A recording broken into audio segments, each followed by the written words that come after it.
seconds. Few seconds. I see green, so I'm assuming we're live. Hi, everybody. Anybody? We got a new player, and we're playing some more Retroverse. Everyone's 5th level. Jesse's lucky enough he gets to join at 5th level. Doesn't have to deal with the level 1 blues. Level combats. Yeah. Low level blues. Yeah. Unfortunately, Aya won't be able to join us today, and she was nice enough to send me a picture of how hers looks right now. Her half-elf Simply First got trapped again. So, actually, she is in the middle of a huge sponsorship because of your last race, the big race that you guys were in. She kind of upped her popularity from that race, even though she lost. Just the amount of entertainment she brought between her and Goss. I mean, she did kind of steal the show. Even though the rest of the race was kind of a snore, that specific feud you guys had with each other was really entertaining. And she actually got a sponsorship from Flinco, the ones that make the vector cycle that she was writing. So she's in the middle of doing commercials and photo shoots, magazine covers, and stuff like that with them. For this session. So when she comes back, she might have something. But she also said that she changed her look. So she sent me a picture of that, and that's the overlay for her. Just because the neighbor's dog is working doesn't mean you have to. For those that have not seen any of the previous sessions, this group was in high school way back a few years ago in game time, and they went to a new arcade, and when they went to go play a school fighter game, they got sucked in, and they in this crazy maze that talked to them and stuff. A lot of weird random things happened. They eventually confronted the deity of that realm called the Maze Master, and completed this test and got out of there alive. And then, a few years later, they got through high school, have college plans probably right now, and got to participate in Red Annie, their hometown's annual, or I should say, every 4-year race of Red Annie Grand Prix. And Yas, our Xenon Dragonborn Go Ranger, won the race. He got himself a really cool cape that its DC is 15. No. And yeah, so you guys are probably getting ready for, this is a few months later. I haven't seen hers for a while, but when she gets busy, so can't help. Especially now that she's not in school anymore, they kind of, Mr. K just added a lot of stuff for her. So, what are you guys doing here last summer before going off to grad school or college?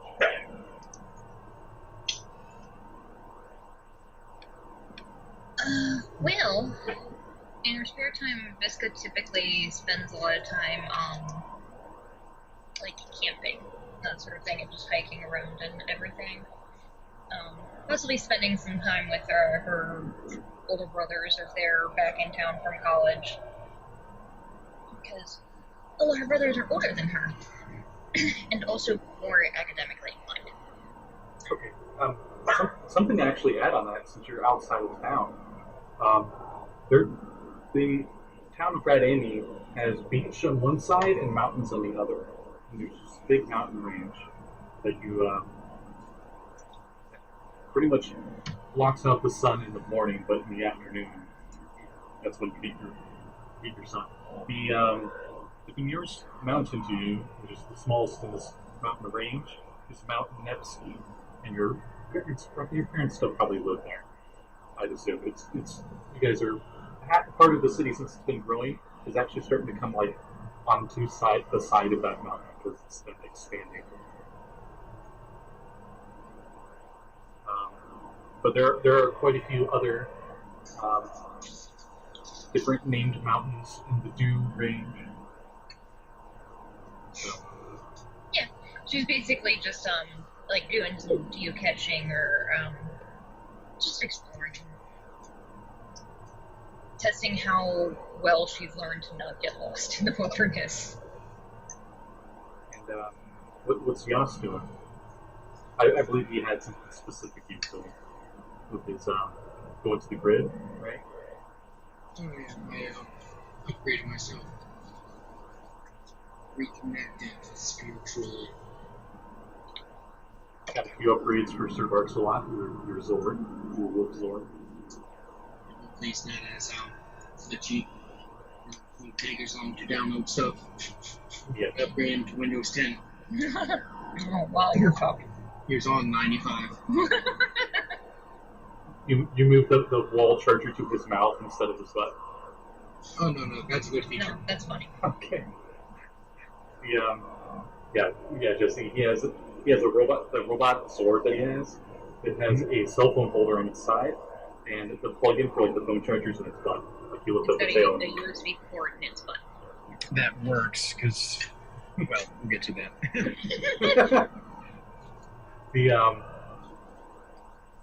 But you guys are doing that stuff. You hear rumors around the city that monsters have been on the rise. And actually, Visca's probably heard it more than anyone. About yeah, Visca would be all over that shit. Well, because your family's like outside town a little bit, so they hear it from the locals, I guess, the farmers that are even further out from or the random. There's one random hermit, this Triceratops race, the Syrian, and he mentioned about how a gang of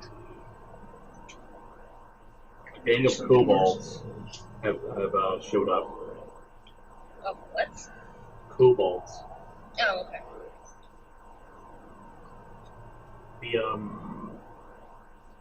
There's also been suspicious activities where a lot of Dragonborn, specifically laser Dragonborn, have been disappearing in the town.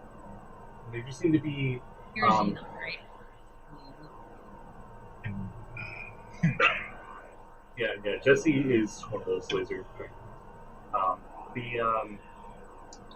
They seem to be from all forms of life, but the only consistent pattern is that they're all laser Dragonborn.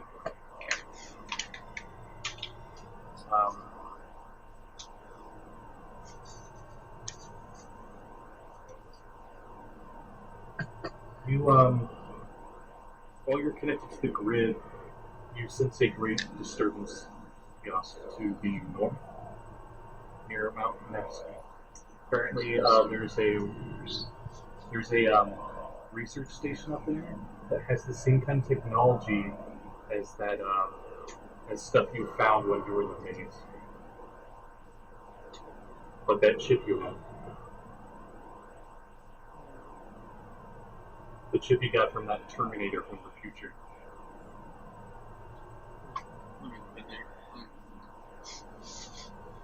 Yeah, that's definitely not going to go bad. That's true. But you've also heard of attacks going on the streets as well, outside of town. Like people going around the mountain sides, and people will they'll get attacked by these kobolds. And kobolds don't kill them; they just take their stuff, including your vehicles. Yeah, pretty much as soon as Visca hears about that, she'd probably be spending her days much closer to. Oh. Apparently. I'm just having fun with the app on my phone. I didn't really go to the live meeting, I'm sorry. Are you fine if I remove that one then? Oh, I kicked it back off. Right. Yeah, go ahead if it doesn't do you, but I killed the app. There it goes. Okay, because that messes with the really, really weird. When it adds another person, it's fine. So yeah, yes, you probably been keeping up with her back and forth. You two have been discussing this. I'm assuming this is like, hey, let's go and check it out. Right? Yeah. I don't think any of you own a vehicle, but Yost got Yost an has a upgrade. bike, but other than that, no. feel like the most that Visco would have would be like the shitty ass pickup truck that she inherited from like two of the brothers. Oh, that's always awesome. The bike's C2, right? Yes. There's a city or like get 3, 4, 20. It seats 2, but it's close. Like you gotta whoever's in the back has to have their arms around the person in the front. You got a tail. You're right on the back, buddy. Nice vision me without Well, Well, do you or do you not? Because it depends on where you're going to sit. I mean, Dragonborns technically don't have tails. Now that I see that. No, that's lizard folk, isn't it? Yeah. Some of the art shows them with them and some without. There's no real In consistency. fifth and fourth, they don't. And without and cooler. Like in official material, the Dragonborn are shown with tails sometimes? That's interesting. Fan art mainly. Okay, well, I mean, they can be forgiven. The whether you have a tail or not in Retroverse, it doesn't get in the way for her to be able to ride on the back of you. You can do like a Saiyan from Dragon Ball, just wrapped around your waist like a belt or something. And more fit disposable. Yeah, we'll go with that. So, the Zord cycle is something new that we made because, I mean, Power Ranger vehicle, Zord turning into a vehicle just made sense. So, I believe essentially, I think I have it up right now. It functions pretty much like a horse. So you can ride on around it. It goes fast. It's not good in combat at all, really, but it's good for transportation. It's fine. You're just opening up one of your health potions.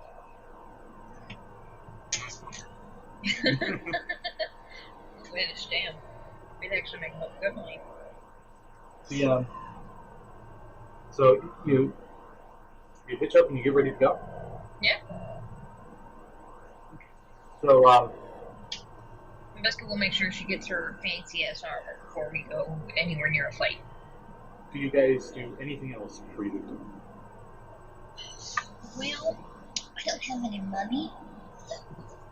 I go to a notary public, get my will taken care of, just in case, so my, family can inherit everything. Get my bank account and everything secure, and my IRAs are good to go. Oh shit, were you putting like shit into the stock market or something? Oh hell. Do you still have it at the arcade, or did you sell it and then just spend the money on stocks? Perks was talking about maybe wanting it, so I'm going to keep it till I decide if she actually wanted it or not. Okay. I wasn't 100%. I know I'm not going to use it, but she might. What does it do again? Smothers you to death. You smother somebody and it's like a VR, and you put them in like this illusion terrain, and it does different effects depending on what's Not real. as OP as used to be. Yeah, I prefer to just, pick up anytime to a weapon. Oh, it's good. It just doesn't go with my outfit. That's true. Khakis help. That's it. So, you head out on your wolf-themed cycle. This bad boy gets one wolf. One wolf power. Does it have a sub-wolf? Yes. Sorry. So you guys head out and you travel for quite a while on the mountain, on the side mountain trail. This is nice paved road, so besides the constant turns from being on the side of a mountain, it's fairly easy drive. So no real drive checks unless you wanted to do something really crazy, which I doubt you would. No rando hunters just standing on the side of the road hunting. No, but you do notice the roads usually are fairly abandoned outside of town. Travel is usually people will try to stay in settlements. So I was thinking maybe this would function more like Dragon Ball universe, where there's just like pockets of civilization and then there's just large gaps of wilderness in between.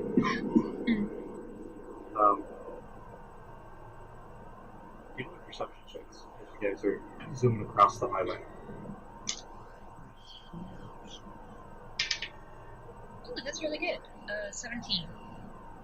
Do you have any dice at all? Oh, okay. 7. Okay. Visca, you notice some on the road above you, as the road seems, if you were going up the mountain and not around, you could take a different turn that takes you up a road that goes higher instead of around the range. You see on the road above you, some bikes seem to go off of the road and start coming down towards you. Like they're coming toward us? Are they mounted bikes, or is it just like Oh, wait. bike? No, they're not bikes. You see large two-legged reptilian creatures. And they have smaller reptilian creatures riding them as they come running towards you. The large mounts... Giant chickens? Kind of. More like a raptor. As their eyes... One of the eyes glows red. And it goes... And it shoots. I do this to his shoulder. I'm like, ah! Monsters, monsters! I got that one. Here comes the roll initiative. Jesse, you too. Typical. I'm an idiot. 4. 14. Ooh, honey. 5. Yas was 7. And then what was Vern? 14. Okay. I will actually let you go first if you want to do anything. You were chasing these guys up on the road above you, and you see they signaled to go down towards like you were tailing them, getting ready to attack. Okay. And you hadn't yet to attack, and you see the leader with he's got like a metal pipe, and he's got like a motorcycle helmet with chains on the inside, and he swings it around and points down on the road below, and you see a motorcycle going down there, and they seem to veer off the road and head towards them. You recognize this is one of their raid attacks you've been spying on them for a while. Okay. How many units in the party? See.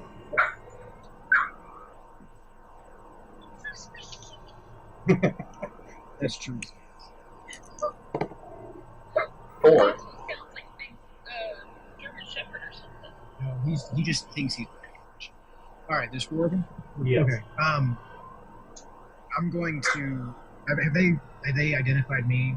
Like have they made me? Or am I like still like out of their awareness? Give me a stealth check. I'll go with their passive perception, which is low. Which is very low. All right. Okay.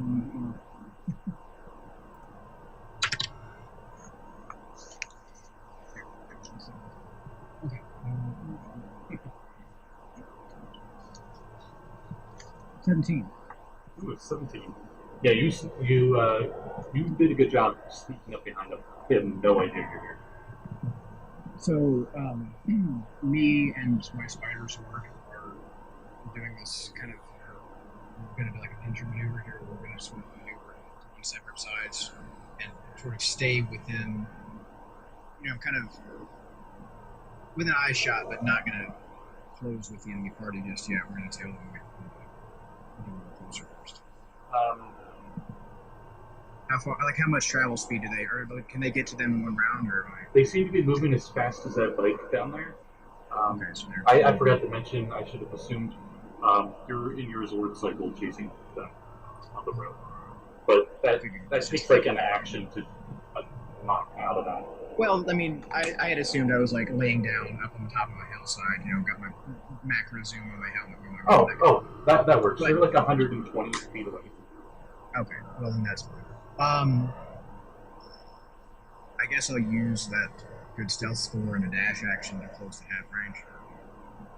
So closing to 60 feet. Okay. You said you got 17? Uh-huh. So, Visca, you actually just barely notice with your perception. Someone seems to be tailing this group of bikers. But he doesn't look like them. Like, No, he looks actually- like a dragonborn, not a lizard folk, I would imagine. Or actually, no, he would have the goat hunter suit on with me. Yes. Describe what you look like. So his uniform is, if you happen to get a good look at him, it's going to be like a deep red with like a crimson base, black detailing. It's going to have kind of almost like a Spider-Man kind of look to it. Here, hang on one second.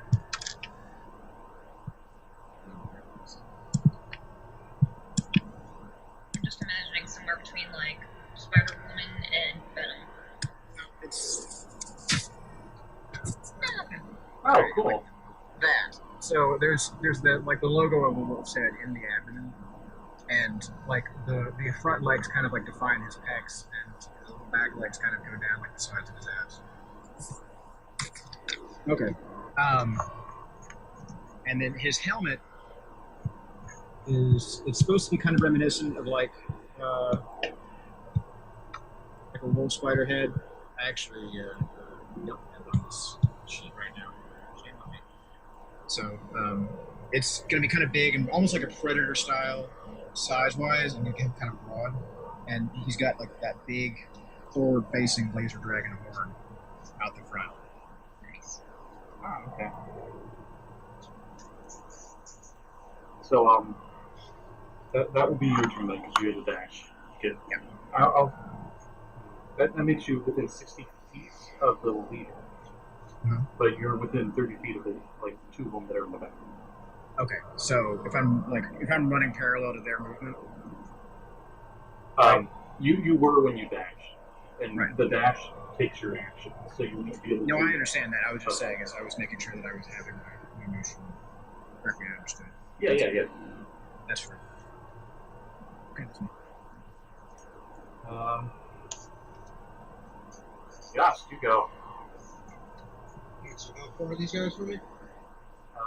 They're about 30 feet away now. The leader. 30 feet as in like at an angle, like above you. If we were looking overhead on the grid, it would be a lot closer, but they're coming from above. So I pull out my trusty power cannon and just To shoot your like grenade launcher thing? no, the other one. The hand cannon, not the axe cannon. Oh, I okay. like how you shoot it like you're talking about this tiny little block, and you literally called it a hand cannon. Well, compared to my other one, His hand cannon is just like the grasshopper kind of thing. Mm-hmm. If it was the grasshopper, they'd be dead. 20 hits. Are you aiming for their mounts, or are you aiming for the riders? I'm for a mount. That's Hey, Kitty Cat. What's the first time he's talked on camera? I had not heard that. I genuinely didn't know what it was at first. I thought it might have been a child. Well, he is a child. But, give me a nature check. There's the cat showed up the camera. 20. You recognize their mounts as laser raptors. They have been extinct since the Viking Age. You don't know why they're here. So does 20 hit? 20 hits. Alright. They're going extinct again. 10 damage, radiant. Oh, okay. Let me pull up their stats real quick. Let me think.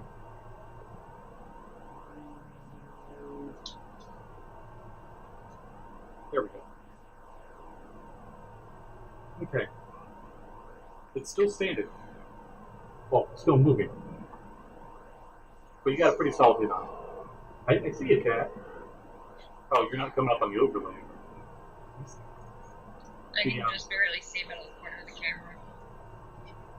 But, like, the overlay is probably a little closer. Mm-hmm. Oh, there's the popper. No! Everybody's got pets. Everyone's got their own familiar.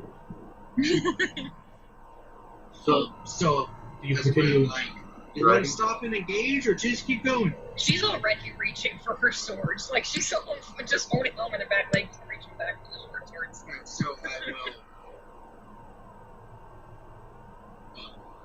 dramatically and coolly, in a cool way, stop the fight to jump off, and then it transforms my wolf. Oh, that's cool. Kind of like that whole slide thing where you go off. No, that is and cool. it transforms, knocks your ass on the ground. Yeah, I didn't know this was happening. You and the wolf share a special bond. I just get thrown onto the concrete. Okay, well, that's your turn then, right? That's you attacked. That's bonus action. You still have a move if you want to move. I'll say you took half your move to make sure you landed yourself right. I'll just pose dramatically, waiting for them. Okay, meanwhile, in the background of your dramatic pose, Biscuit, give me an acrobatics check. Oh, that's not terrible. That's an 11. You land on your feet. It doesn't look cool, but you land on your feet. And it only took a bonus action. So the leader's within 30 feet. I thought they went first, because they're both 4. They do. So you're doing that. No, man, this guy's got a terrible initiative. I own that shit. Oh, yeah. You need to roll, see if it recharged. Did not. The other 3 laser raptors' eyes glow red.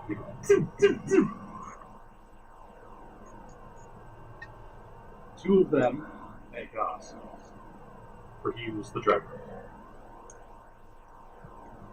Or no, one at Yas, one at his sword, and one at Vista. What's your Zord's AC?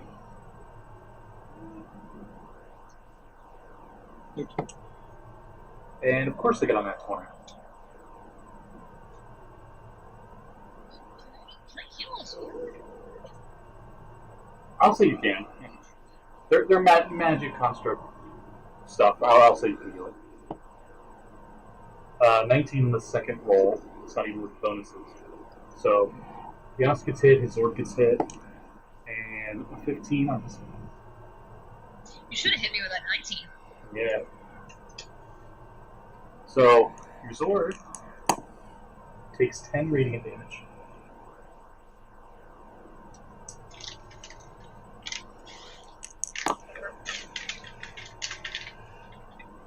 And you take 8.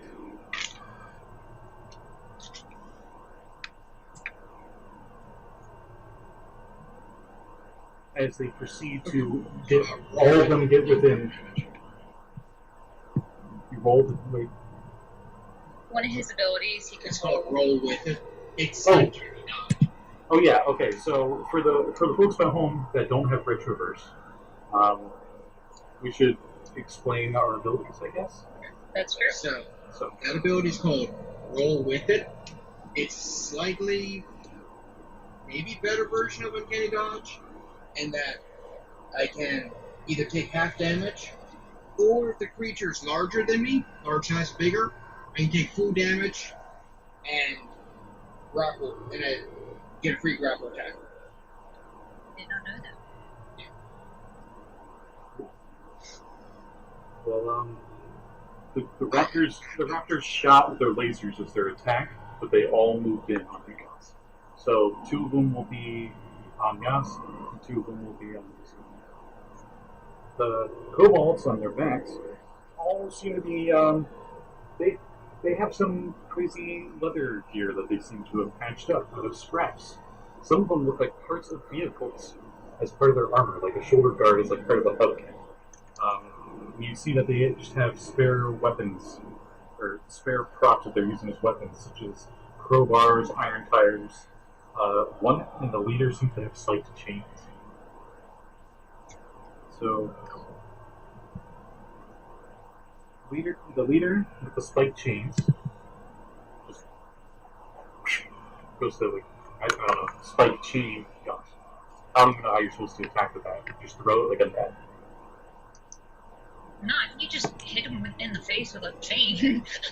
Like, You're just trying to Okay. ghost ride me. Well, he's just as confused as me because he clearly knows. The one with the crowbar swings out. They are rolling really low. 11. Okay. And the other two with makeshift weapons. Like this guy. A 14. Nope. Ooh, 20. Oh. Yeah, that would. Especially because I don't have my shield up. Yeah, that hits. Okay. This one is the one with the bicycle helmet that's on the stovepipe. Okay. Swing set. You take a whopping 4 bludgeoning. Okay.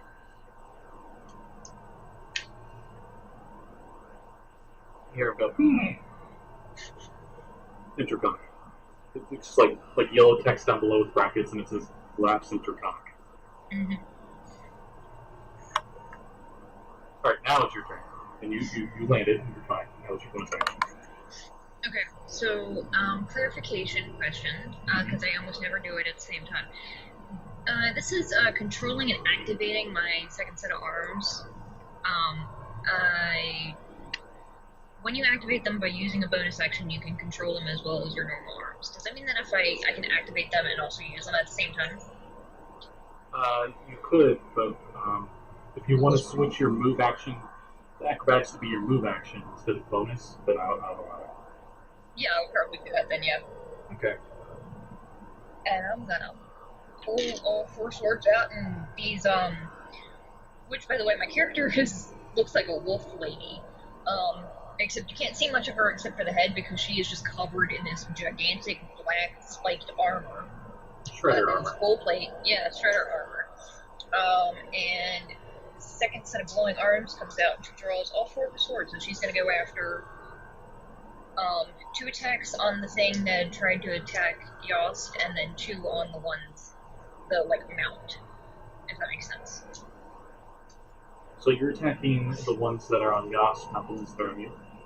Oh crap, I forgot they were on me. I thought they were shooting things. Yeah, 2 on one and 2 on the other then, I guess. Well, their mounts shot lasers at you, and they moved up to within melee range for the riders to smack it. Oh, okay. Then yeah, I'll take one rider and 1 mount down, hopefully. Okay. I'll say the one that hit you, like it was laughing. You pull out the second pair of arms and it stops laughing. It looks really great. Yeah. Ow, that's butt. That's a 9. With the first attack. Okay. That's marginally better. Okay, no, that's a bit better. 14. 14. You swing with both swords, and the first one clearly misses, but as you swing with the second one, you see it's wearing a biker helmet with like the point on the top. It moves its helmet actually into your sword, and your sword like deflects off. What hit? Okay, and then 2 more against the mount. Okay. You see it's a laser room. That's a 10 and a 13. The 13 might. Let's pull it back. A 13 does.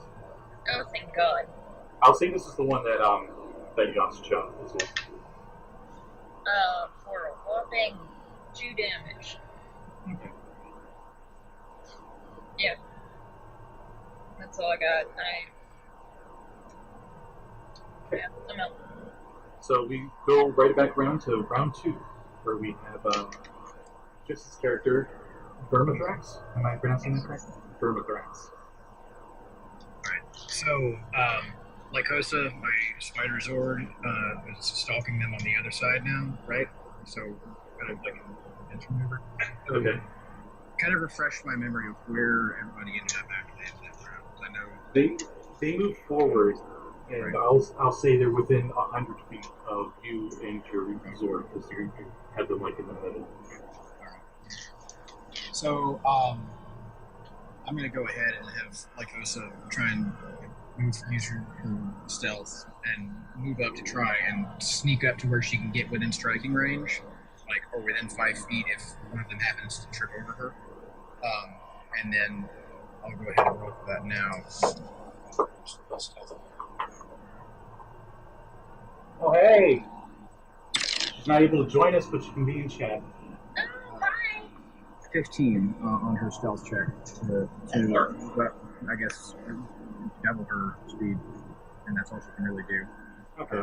Unless somebody happens to trip over within 5 feet of her, in which case her reaction goes off. What's your movement? Her movement is 30. Mine is also 30. I'm not moving yet. I was going to let her get into position. Okay. You both were still fairly far away. So, like, you were each 100 feet away from this combat that's been going on. She moved up 30 and stealth, right? Yeah. So that's it for action and your move. I'll keep that stealth. You don't need to roll again each time she moves. But she can't dash while stealthing. Okay, and then I will pull out this highly stylized kind of bit of chrome that pulls itself out into kind of the shape of a longbow and draw back, and 2 little slivers of chrome like guitar wires are going to grow out of it, and as he releases, it turns into 2 little beams of energy that are going to hit the nearest laser raptor that I have for 2 arrows of longbow. Okay. Oh, and Hers is busy with a sponsorship right now with her Tron cycle. No worries here. Group's not getting attacked by kobolds. She did not get captured. Yeah, you're not captured this time. All right, the first attack roll is a 22. Oh, that is. Oh, and the second is a 23. So these are 2 attacks on one raptor? Yeah. Okay, yeah, both of those hit. Okay, I only had my ability bonus first attack on that, or is that right? Or do I add that to the first? Unless. For ranged attacks? Is that still true? Yeah, the only one is when you use a bonus action to get 2 weapons. Yeah. 2-weapon fighting is the only one you don't add the ability modifier to. So extra attack, I would still do it too. Yeah. Yes. So this is extra attack. Yep. Okay, so that's going to be 8. Okay, well that's kind of a little bit. It's a 7 and 9. 7, 9 damage. That is like total damage group though. Yes, that was with the bonuses and everything. Okay. It was a 2 plus 5 and a 4 plus 5. You guys are in the middle of combat, and all of a sudden you see from on the hillside there's 2 just light arrows hit one of the raptors. The raptor like stumbles, and the rider almost falls off. Actually, it might fall off. It does not fall off, but this thing is really injured. Like another one of those probably killed it.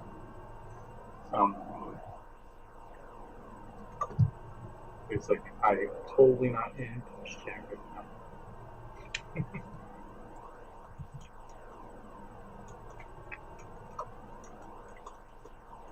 Okay.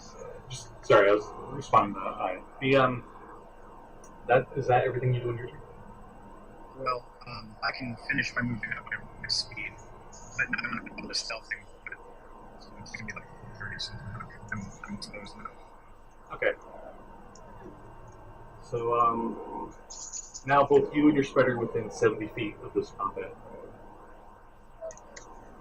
Yes.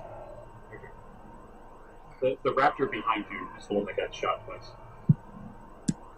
Basically, I put out my hand and summon up my power axe, swing at the one behind me, and then that's the only one that's on me that's injured, right? The other injured one is not. Yeah. For us, it's like 3 damage. So I swing at that one, and then swing at the rider on. Okay.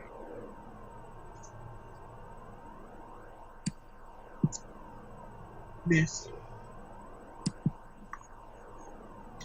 Wait, no, what did you roll? Or it was probably single digits, right? Yeah. Oh. Yeah, if I get below like 10, I'm pretty certain it misses most things. Unless they're a dead. Or an English. 16? Which target? The first one, I'm assuming, was the right, the mount. The second attack is the rider. Okay, that hits. Oh, dice I don't think I've rolled for in ages. Hey, Cattail. You have a D12. Weapon, damn. Hey, That's Cat Bud. great. Everybody, welcome to Garfield's Butt. Okay. Some damage. 7 damage. It's just enough. Right into its chest. It falls off of the raptor tail.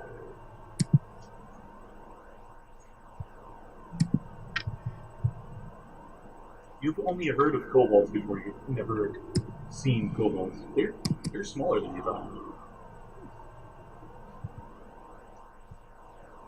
They're kind of like you, but like skinnier, smaller, and more canine-like. Less reptilian, like more canine-like. But you can still see that draconic heritage. They're like, these are koalas. It kind of looks like you when you had those 3 layers of corruption. But that's We don't talk about that.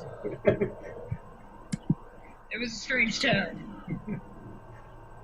Alright, so that's your turn. On their turn, the raptor that the mountain, the rider you just killed, it attempts to attack you in the melee. So it attempts a bite and 2 claw attacks.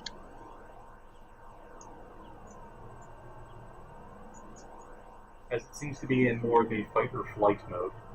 Because it was injured really bad, and then the rider who was the one controlling it is gone. So it just freaks out and it starts clawing and biting everything. Run away. Get him right away. Okay, bite misses. Claw. Got him that 1. And 20 on the other claw. We doing the crit table or no time for that today? If you're able to bring it up real quick, we'll use the Retroverse one? Yes, we'll be using the Retroverse test material 1 for crit fails and crit successes. I know.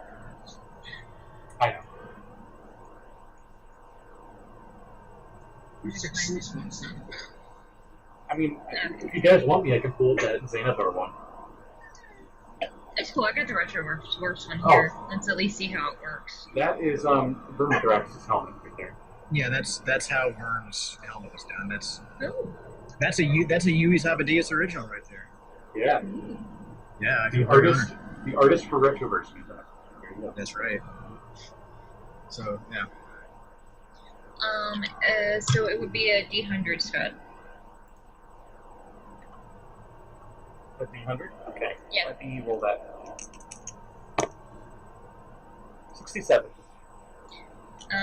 You lose your turn and take a substantial amount of damage and likely a debilitating status effect. Okay. It flailed at you in a panic. We'll go with this as its damage and stuff. It's really hurt. The rider's gone. It attempted to jump at you from point blank range and failed miserably. So it jumped over top of you and went over the mountainside. It went to jump at you and you ducked underneath it and just barely missed with its back legs as it hit the railing and then went flying off down to It's good, just falls. Well, that one's super dead. Just fell down the screams off the mountain. you hear the Jurassic Park with the noise or whatever as it's just echoing through the valley. Oh, I almost feel bad. Oh yes, to roll for this stuff. Totally not recharging their eyeballs. Okay, they did not recharge their eyeballs.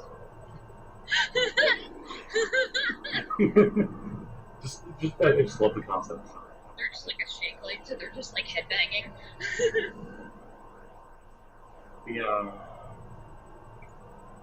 Wow, there was only one raptor. So another raptor and the rider.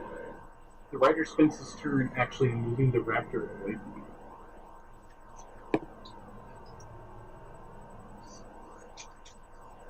But then it turns around like he was getting a running start, and it runs at you. It does.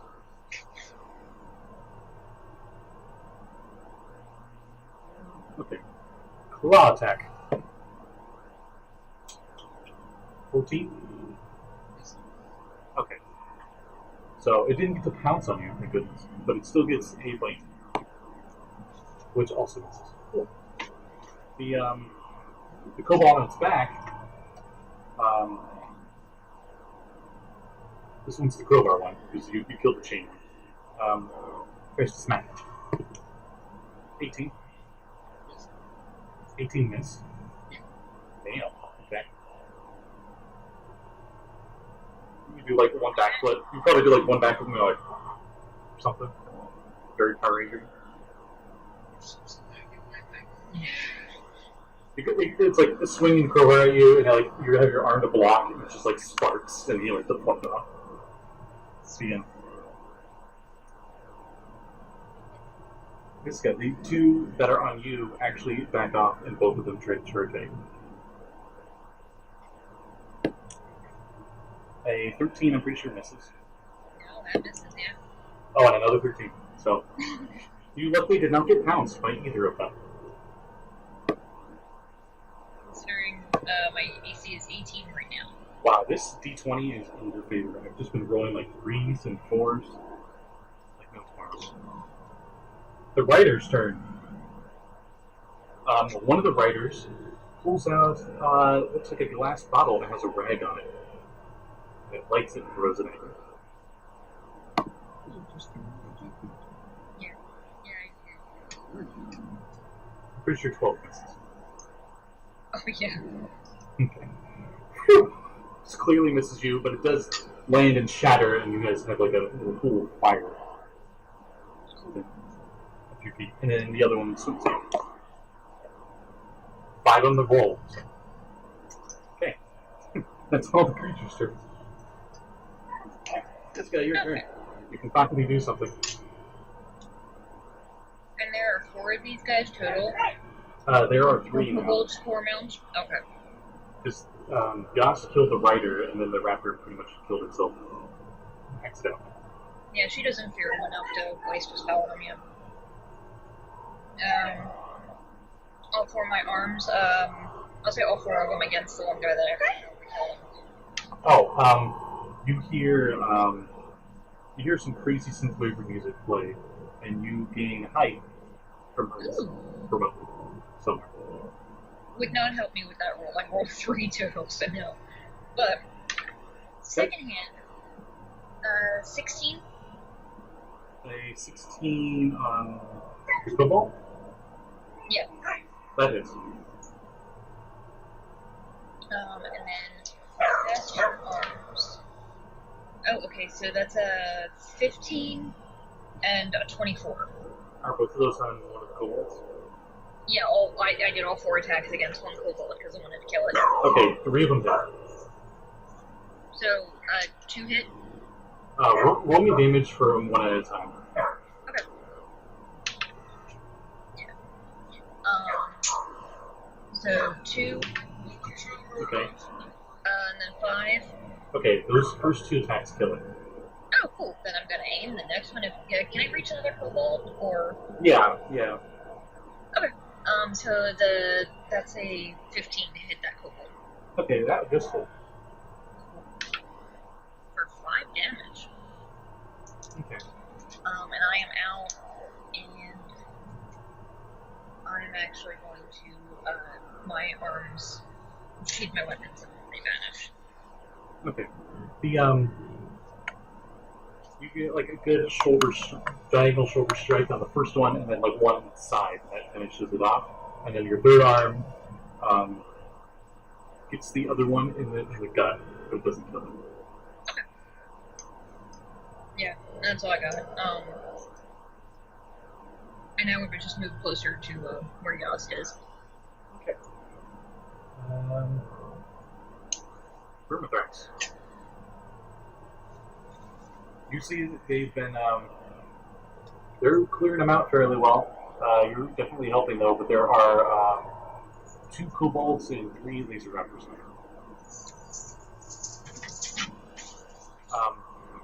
I can't hear your microphone. You're muted. Like you're muted.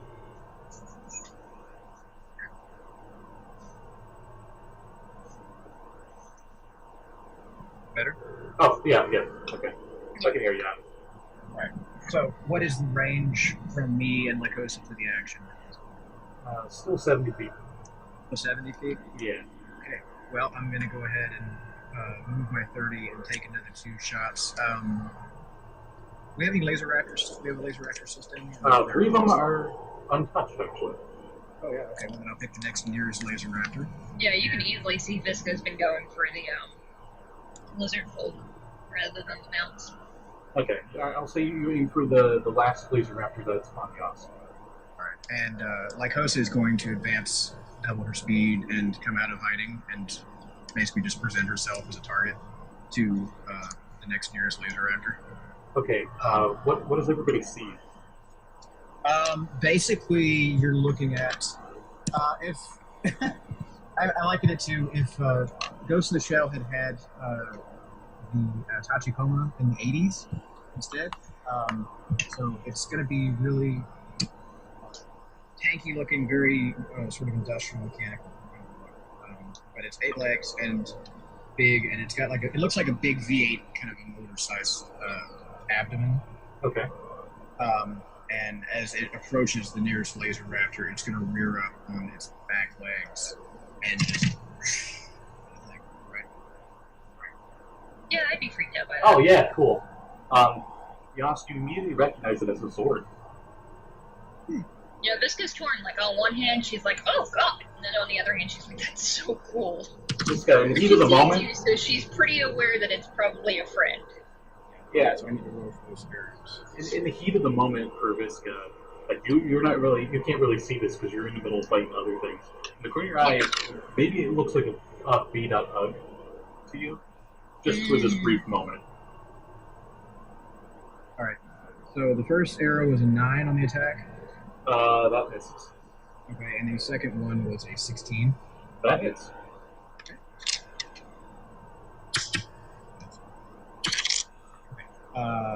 It's 11. 11 damage. Yep. Okay. Yeah, so you see the last raptor that's on you. 2 more arrows go towards it. 1 misses, 1 hits.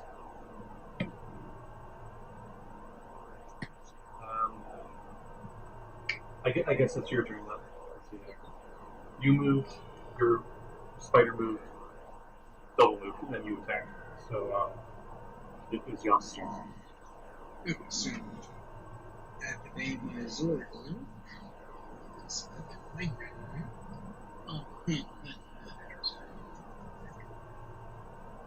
And I'm going to attack once on the Raptor, 1 on the Kobold.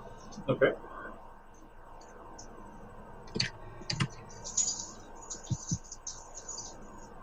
$24 hits the Raptor. 24 definitely hits.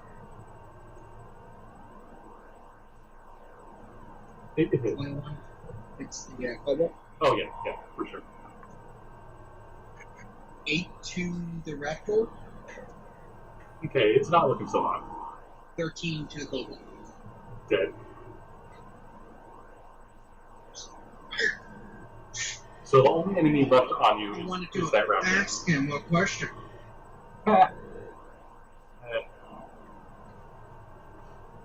Should have seen that one coming. Do you do anything else in your turn? I just stand there, waiting for it to come. Last creature. Raptor just like, yeah, come on. Okay. What's your charisma modifier?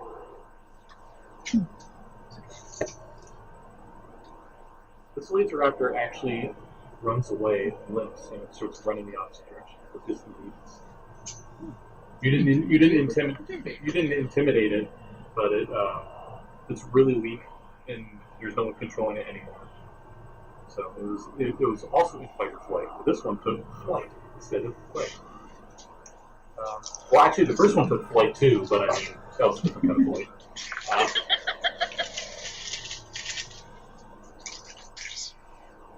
So I take it by Visca's turn, everything is fleeing or dead?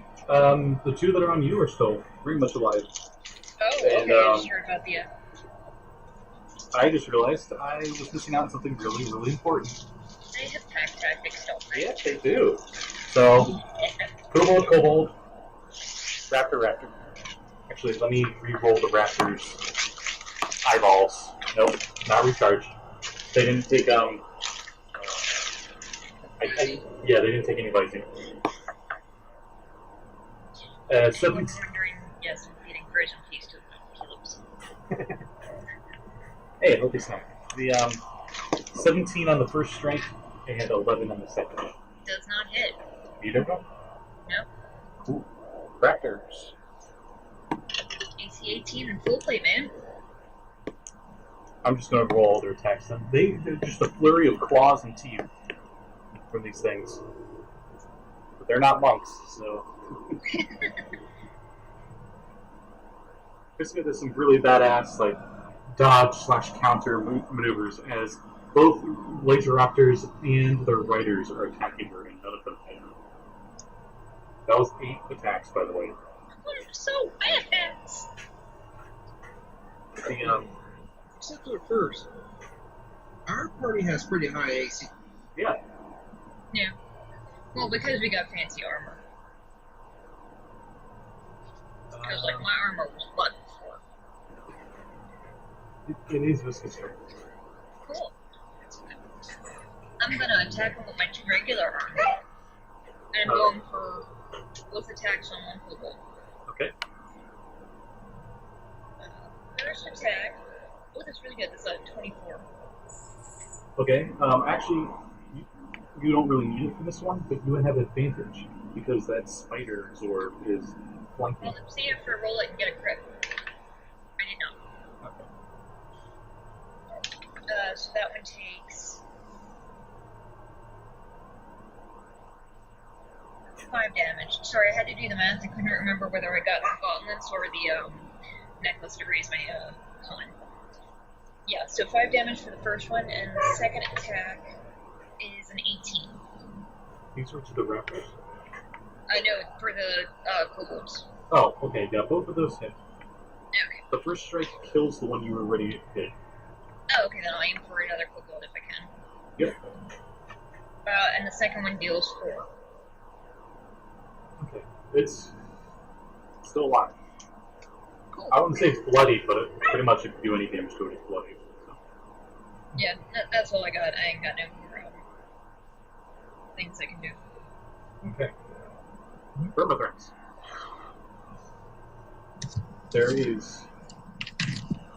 There are 2 raptors and 1 kobold left. Okay. Help you out of the way up, I guess? Sorry, the wife just got. Oh. The dog had to go? No, the wife just got. Oh.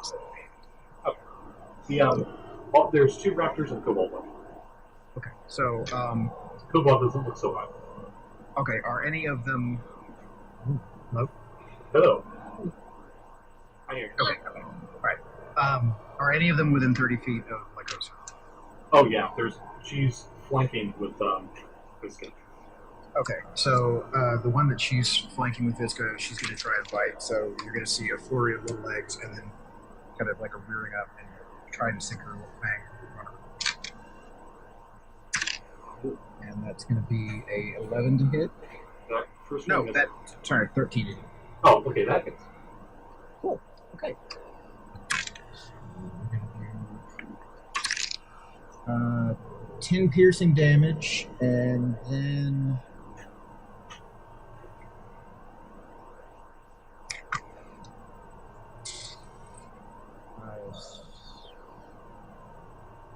9 poison damage.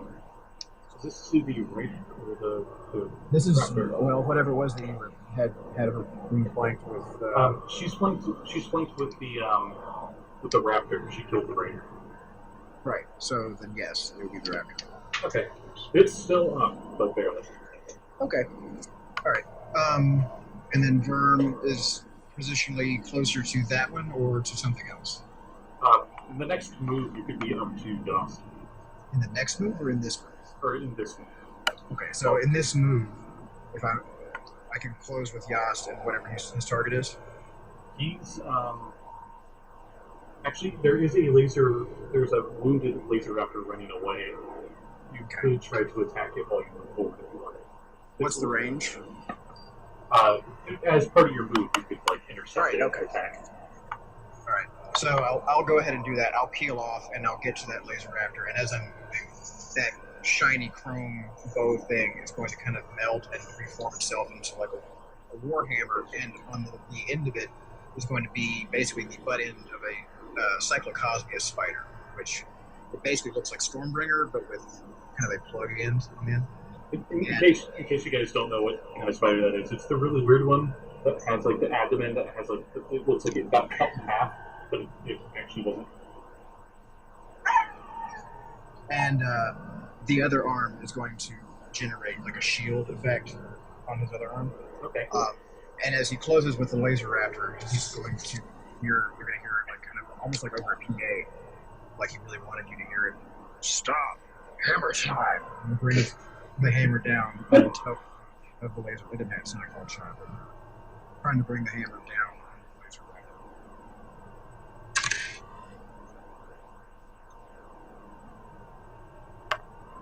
And that's going to be a 21 to hit. Oh yeah, that's. And that's going to be 1d8 or 1d8 to hit.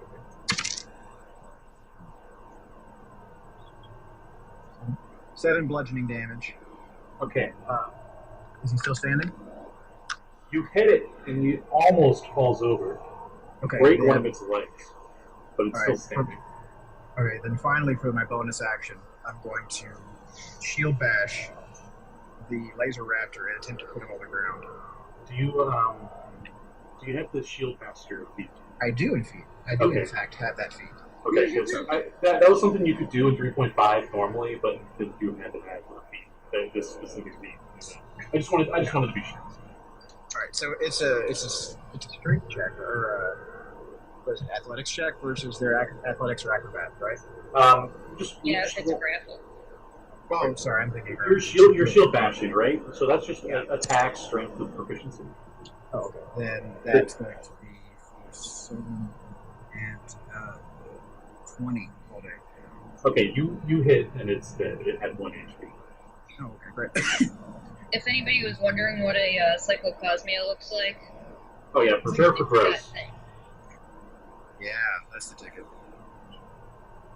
Yeah, I'm hoping it leaves that imprint on soft targets, like a oh, that's gross. Right? No, I mean, I just want to leave that, like, right? Yeah, no, it's cool. You've been marked as an idiot. Bang. It kind of looks like a dime. I think that it's got like little serrated ends to it. It does. Right? It's got like a little. So like it leaves like this big like coin shape on it. So you see like a clear mark on one of its calves on this thing, and then you just hit it right like in the nose. You know, break through the skull and finish it off with your shield. Alright, so I believe there is only one. Right? Yeah. And I think it's Yo's turn. Yep. I just walk up and like, well, your ass is grass.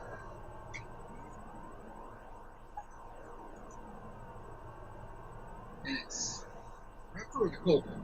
All that's left is a lone raptor. You're about to go extinct. It's got like one cut mark from this gun on it.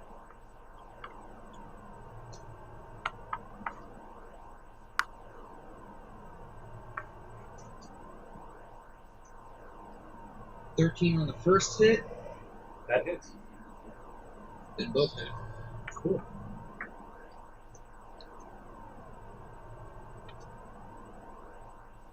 $24 total damage. Holy shit. It was. What you do like a Skyrim finisher with your axe, where you like cut off one of its feet, and once it's like falling over off the balance, you cut its head. And like, And then explodes. yeah. Every time. Or no, you cut it and then you cut it in the head, and then when it falls over, you turn around and there's just an explosion of like smoke bomb.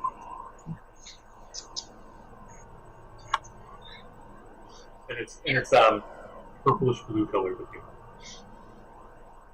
I look around. Is everything dead? Everything's dead. Like, I have no idea who you are, but your spider is awesome and badass. You guys see on the railing, there is a clear like claw mark of the one that jumped off. Its claw like caught up. So he'll be dragging the bird earlier. He'll be dragging the corpse of the laser rider back by the tail. He's like going to slam a bunch of doors here. We're going to this party. And Lycos is going to have one to held it to Jaws and is going to drop it at their feet and just sort of sit back expectantly. And oh my god, it's the puppy. You might almost swear that its admin was kind of wiggling, kind of expectantly. Oh, this thing went from like killer bot to cute. Oh yeah. Oh no, Visca thought this thing was cute. The first second she realized it wasn't whatever those things are. The corrupting bug thing. Yeah. The B.Uds. Which I don't think she would have really. I think she would have picked it up pretty quickly, considering she saw a Go Ranger, and then she saw a mechanical animal. Mm-hmm. So, as far as she knows, they go pretty hand in hand. Yeah. So as he brings the thing over, he'll just kind of flump it over next to him and sort of gather it up in a little pile. He's going to kick his head back, and the helmet is going to unwind and roll back across its head and expose his face. And does it like fold into itself? It's like you know, like Stargate style, right? Okay. Yeah. Okay. So that kind of action, and then he'll look at Yoss and goes, "Greetings. You told me you needed help. I didn't realize it was this bad."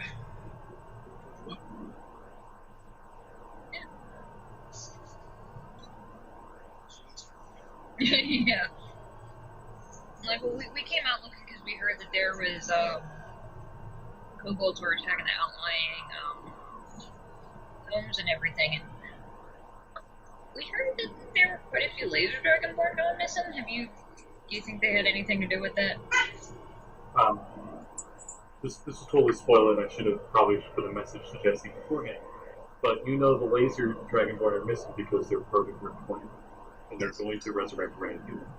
Right.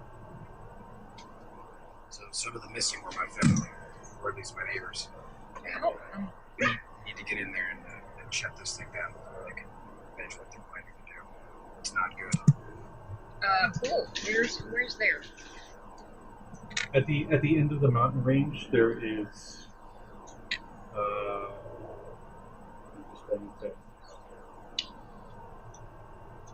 there is Mount Tendir, the largest of the mountains in the Dew Range, and that's where Radkill was. Hey, somebody got the show.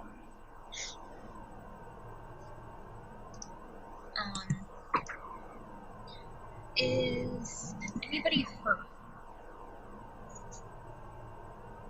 Scratched.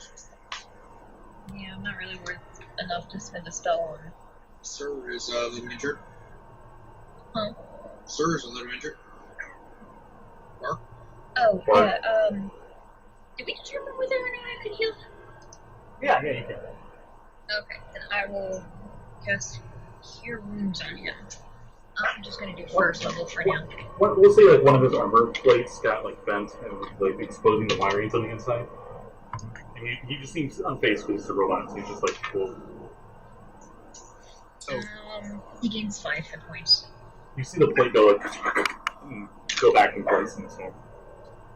Vern's gonna shake that morph metal thing that he's got, and it's gonna go kind of collapse back into like a baton or like just a wood cylinder, and he's gonna touch the bodies of the dead things, and it's gonna reclaim a little filament of that arrow stuff that he shot, and it's basically the reclaim ammo action for fired weapons. Oh, okay.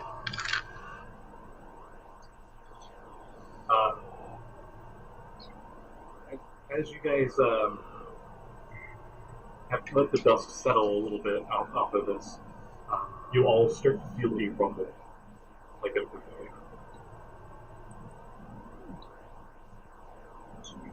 Visca's immediately going to Not like lean over precariously like an idiot, but go closer to the edge of the mountain and look down.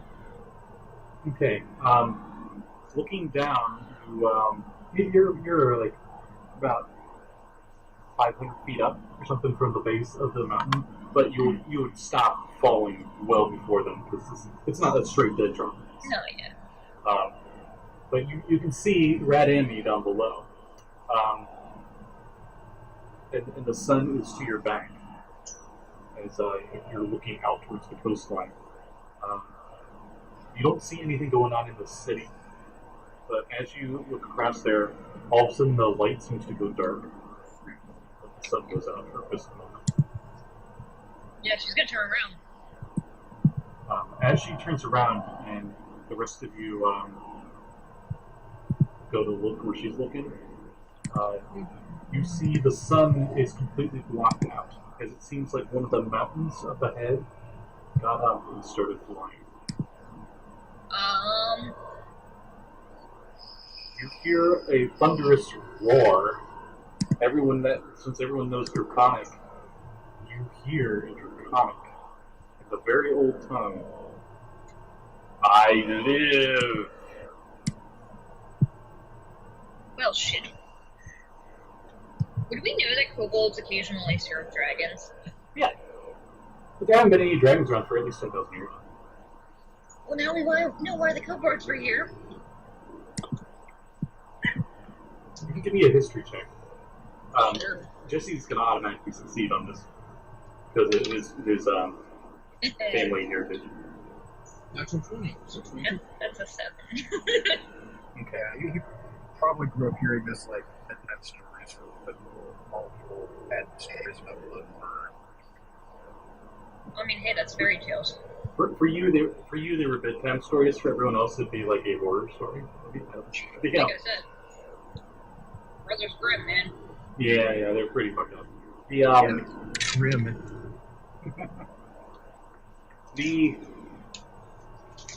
Somehow you do remember from your notes from like one of your very last classes in senior year for history class. The last chapter was about this ancient dragon. Apparently, it was the first laser dragon that ever existed in the Retroverse, called Retroverse. Powerful synth weavers, eons ago, cast this mighty ritual to seal it away from the mountain ranges to the north. But that has been spread as more of like a fairy tale. There's been no real proof of its existence. At least one of that size. In your book, you remember it saying it's as big as a mountain. And he ruled over this continent for thousands of years. Until a band of synth weavers started the uprising. One of them was wielding a legendary weapon called the Threaded Axe. He's known as no one knows his name, but they assume he's the first of the Metal Lords of the Synth Weavers. It's equivalent to Thor's hammer and Excalibur combined, pretty much. It's a battle axe that's also a guitar. So I know that it definitely won't reach, but Vesku's gonna look up and try and use her whole degradation thing to see whether this thing is corrupted at all. But I'm pretty sure the range is only like 60 feet, so. Oh, the dragon? Oh yeah. Oh no, he's like not a mile up, but he's definitely way too far up. But just out of instinct, she would do that. He's heading toward the city, isn't he? He didn't seem to take off, and as part of him taking off, he actually went over the city for a brief moment. He's just that huge. And he seems to go and take a big circle around. And he disappears into the horizon.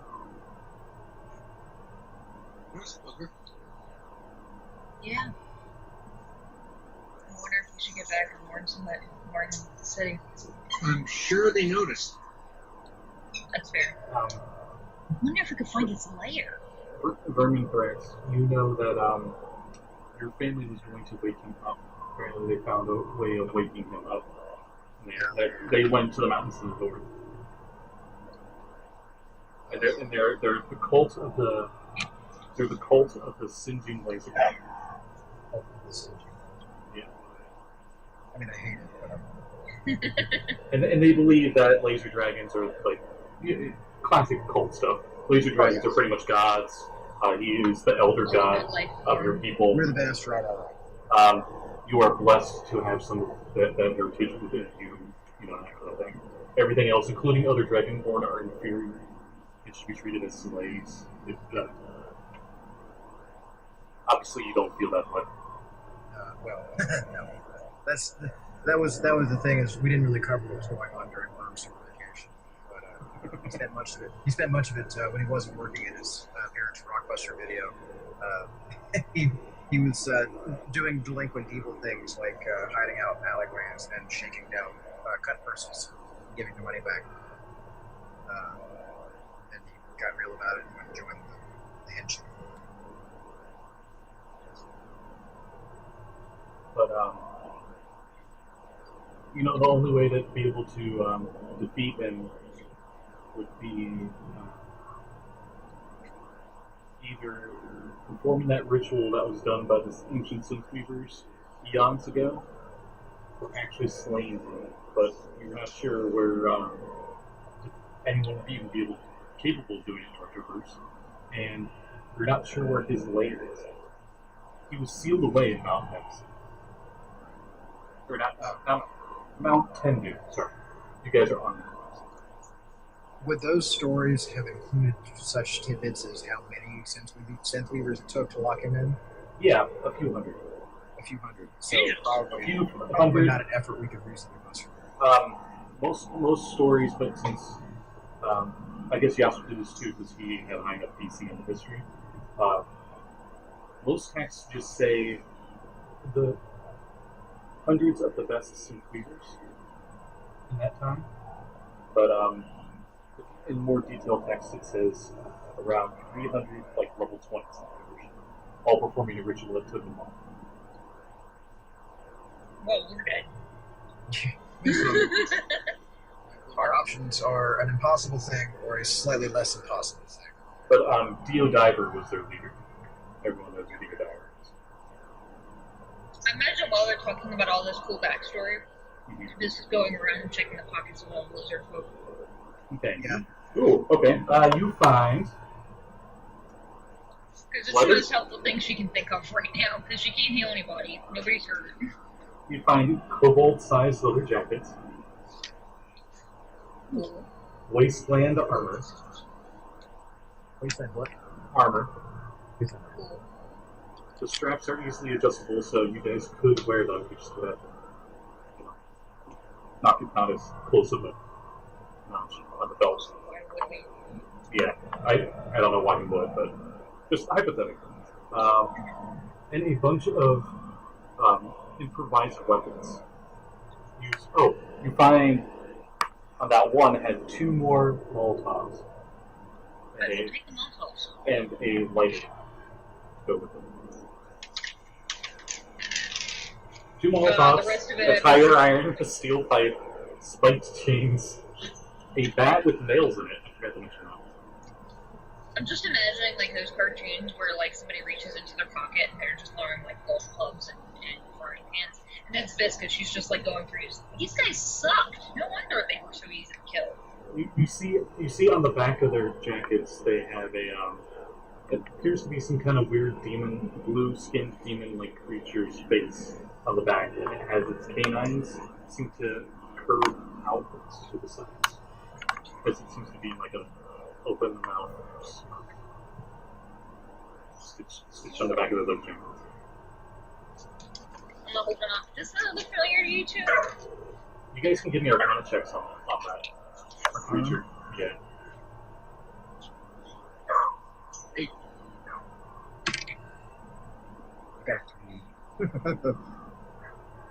I'm gonna recommend during the blood dump that I go take the dog for a walk real quick. So I'll be back. Sorry. I just don't want him to have an accident in your house again. Alright, so I'll be back in a minute. Okay. Um, three, Yeah, no, with I'm the not 3 and a into 5, this just looks like some really ugly dude. Yeah. But that's all you guys get, and yeah. The give me insight checks.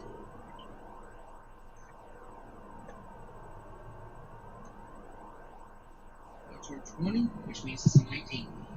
Oh wow. Okay. Mine is a dirty 20. Oh, perfect. You get the feeling that that laboratory that was stationed at the bottom of Mountain Epstein, the mountain you guys are on, could have more information on your cult family and what you could possibly do to defeat it. Because they were doing, it's a far abandoned house, been abandoned for decades, but they were doing research on dragons and on making new potions. When I say potions, I mean like in Retroverse, I say they're like drinks. Sure. It's Coca-Cola / Area 51. Jolt. Remember Jolt? Yeah. Yes. Ocean of alertness. Alright. So, I guess failing any other real leads and certainly nothing useful coming off of them, it's going to be him eventually looking out over the horizon. Like, I guess it's going to have to be the research center for you guys are looking for a product. Well, the roads were pretty rough. Where we're going, we might not have roads. Well, it's like downtown. You guys roll out, transform your Zords, and they turn into vehicles, and you roll out. And head down the road. Actually, no, before you do that, Vermithrax was introducing himself. I am. So, you guys can call me Verm. I'm not big into, like, family names or something. Just Verm. Oh, and that's Lycosa. And then you see the spiders would like sit up, like it heard its name, and like now it's on. It's expecting somebody to say something to it now. Yeah, Visca went from like, I mean, yeah, sure, we're not very with last names either, and you mentioned the spider, and she's like, oh my god, you're so cute. Do I pet it? I don't know. It's I pet it. it hears pet and basically like tries to clamber on you. Oh, it's so But cute. How but it's big a is lot of this legs. thing? Question It's mark. medium size, isn't it? I was gonna say it's about the size of a Labrador, maybe, or a I'm little just larger. imagining, yeah, like the times when a giant dog just like lumps onto you and knocks you on your ass. Visca's fine with this. She thinks it's the best. Okay, but it But, is, like, it I is have still made of reason metal, to. so let's No, awesome. bear that in mind. I just realized you all are very high strength party. Yeah. Yeah. My strength is 16 and my con is 19. I don't Yeah. think she gives a shit about getting a little bit of punched by a spider. We're pretty tanky, I gotta say. I messed up on your con. You said 19? Well, that's from the necklace that I have. Oh, yeah, I the one forgot to update I that. bought over the Is there a bed of celebrate- health or whatever? I think it's the amulet of health. Okay, I'll update your ability scores next time.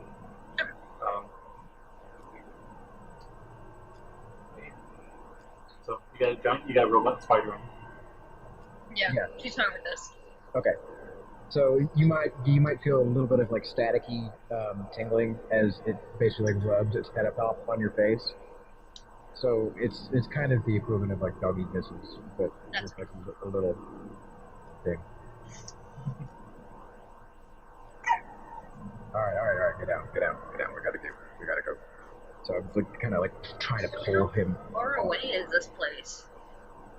So Vern will point down to the base of the mountain that we just saw take off. That way. Oh, okay, that's helpful. Well, when you get to the foot of the mountain and then you can't see the sun anymore, Like even in about 3 in the afternoon, you got it. That's fair. Okay. I guess let's go. Do we need to do anything before we leave? These losers didn't really have anything of value. Losers. Yeah, I'm gonna move them off of the road so they hopefully don't cause like a car accident and then. Okay. I was These assuming. raptors electrical? No, they are just raptors. Did they have like any kind of like ambient energy left on them? Because I know they had glowing eyes, so I didn't know if they had like an energy gland or some other. Give me a medicine check on one if you want. Okay. That or survival. I'll say. Oh, nat 20 on the check. Nice. You see that their eyes, the eyes themselves are they seem to connect to some nerve endings that go to some crazy gland that goes into like their necks, and it seems to charge up some weird energy shot. It's magical organ. I like the fact that you made Scott come up with a fantasy organ for his beast to have. The council has a point to get to.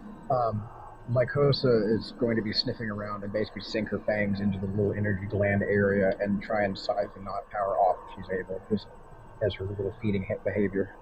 That is simultaneously adorable and terrifying. She gets minimal. After it died, it seemed to fade off pretty quickly. That's kind of her thing. Is like if there's food around, she's going to try and eat it. So don't leave batteries out on the table. Yeah, I know. You'd dumb enough you'd eat a battery too, wouldn't you? Well. Oh yeah, Yas, Sir Barks a lot actually looks a lot better now, if I remember right. Yeah. He doesn't look like the dog robot from Doctor Who. He actually looks like an actual wolf. Yes, Lord mode works fine. Like we used to do that to his damage. Yeah, they're all get repaired. But so you guys transform and roll out, and you guys travel for hours. Who's taking the lead? I'm assuming Verm's taking the lead because he knows the lead. Yeah. So. While we're going though, I'm gonna try and keep an eye on my cartographer's tools, the like electronic GPS thing that I have, just so I have an idea of where we are in relation to the paths that I've known. Okay, you're heading north, and Verm takes you onto an off-road. It's a dirt road, but your Zord bikes travel this fine. They're all terrain vehicles. Going on the bumpy road for a while, and give me perception checks.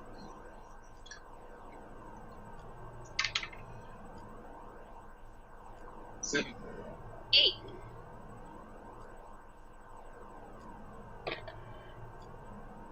Uh, 18. 18. Thank Okay. God. Verm, you just barely notice in time that the road in front of you seems to be like normally just the road, and there's like these clear paths of where tires have gone, and then there's just like this clear patch, like a square patch where there seems to be no tire marks, and you swerve to avoid easily. However, Yas needs to take a drive because he sees you swerve out of the way, and I assume he's like, "Oh shit, I should too." What do you add to a drive check? Drive will be just a new skill that would be dexterity, and he's proficient. Also, the Go Rangers are proficient. They have those words like. Oh, that's right. That's the land vehicles. Yeah. That way I want for free. Yeah, that's the spider one. Oh, that's cool. He is currently growling at his own toy. Nope. So ferocious. 18. 18. You swerve out of the way. You don't crash her.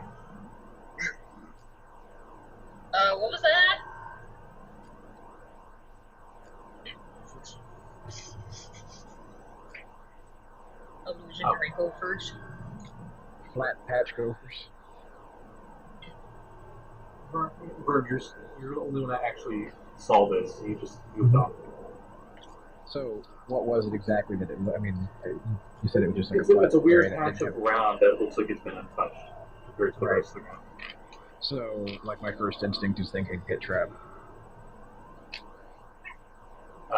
You go up and investigate? I mean, we're driving to encounter, we're trying to get to this area, and as long as nobody fell in the pit, I don't really see a reason to stop, especially if we're setting up an ambush we need to be getting on. Yeah. Okay. So, yeah, I'm not about seeking fortune and glory, I'm about getting the mission accomplished. Okay, as you guys, so you just keep going, like you stop, look back at them, and just kept going. Yeah, but now I'm Like, going to keep my head hey, so. let's keep going. Kind of. Yeah, I'm pretty much going to be scanning constantly now that I've got that kind of like uh-oh moment. So in case they've got riders up on the hillsides or whatever, then be actively scanning. You do see movement in the trees nearby. Okay. So on both sides of the road. I'm going to call out point to point and gesture so yells and I'm sorry. Visca, thank you. I heard. I just forgot it. So they can see that we've got company coming, and keep going until they decide to come after us. Yeah, the second I see something coming out of those trees toward us, I'm going to use my laser eyes and shoot it. You shoot the left side or the right? Okay, so there's like bushes on both sides of the road. You shoot at the left side of the road until like I see them come out, because for all I know, they're just bats. Okay. But I would go with the left, I guess. You guys go to drive off, and whatever was in there doesn't pursue you, doesn't come out of the bushes. Okay. And you continue down this road, and you eventually see this makeshift wooden wall that seems to be made of a bunch of the smaller trees nearby. It's clearly blocking the road. And it's like almost like a little fortress wall. I'm gonna try and climb over it. What do you guys think? I'm gonna have the bike like roll right up on it and use the wheelie attack that I have in. So the way that, just to explain this for a second, the way that he had fluffed the bike modification to the Exozord mode was that basically it took on the stats of the riding horse. So in the riding horse mode, it's got that hoof attack. I was going to say that was like a ram or something. Well, I mean, there's actually the way that it looks is it just basically is just whatever the hoof stomp is for that big horse. Which I've got. It's the riding horse. Yeah, I've got the stats actually right there. Ah, okay. So, the wheelie drop, plus 8 to hit, reach 5 feet, 1 target, hit 2d4 plus 6 bludgeoning damage. So it's effective. Oops, sorry. There we go. So it's effectively like as if the horse had reared up and like trampled them with the hooves. Only in this case, I'm rearing up with a wheelie and just dropping the front wheel. Okay, roll the hit. So, okay, and this is an object, so it's probably going to do like half damage, right? Yeah. But if I bust the hinges off, would that be sufficient? Like instead of breaking through wood, if it just like knock it down off its moorings?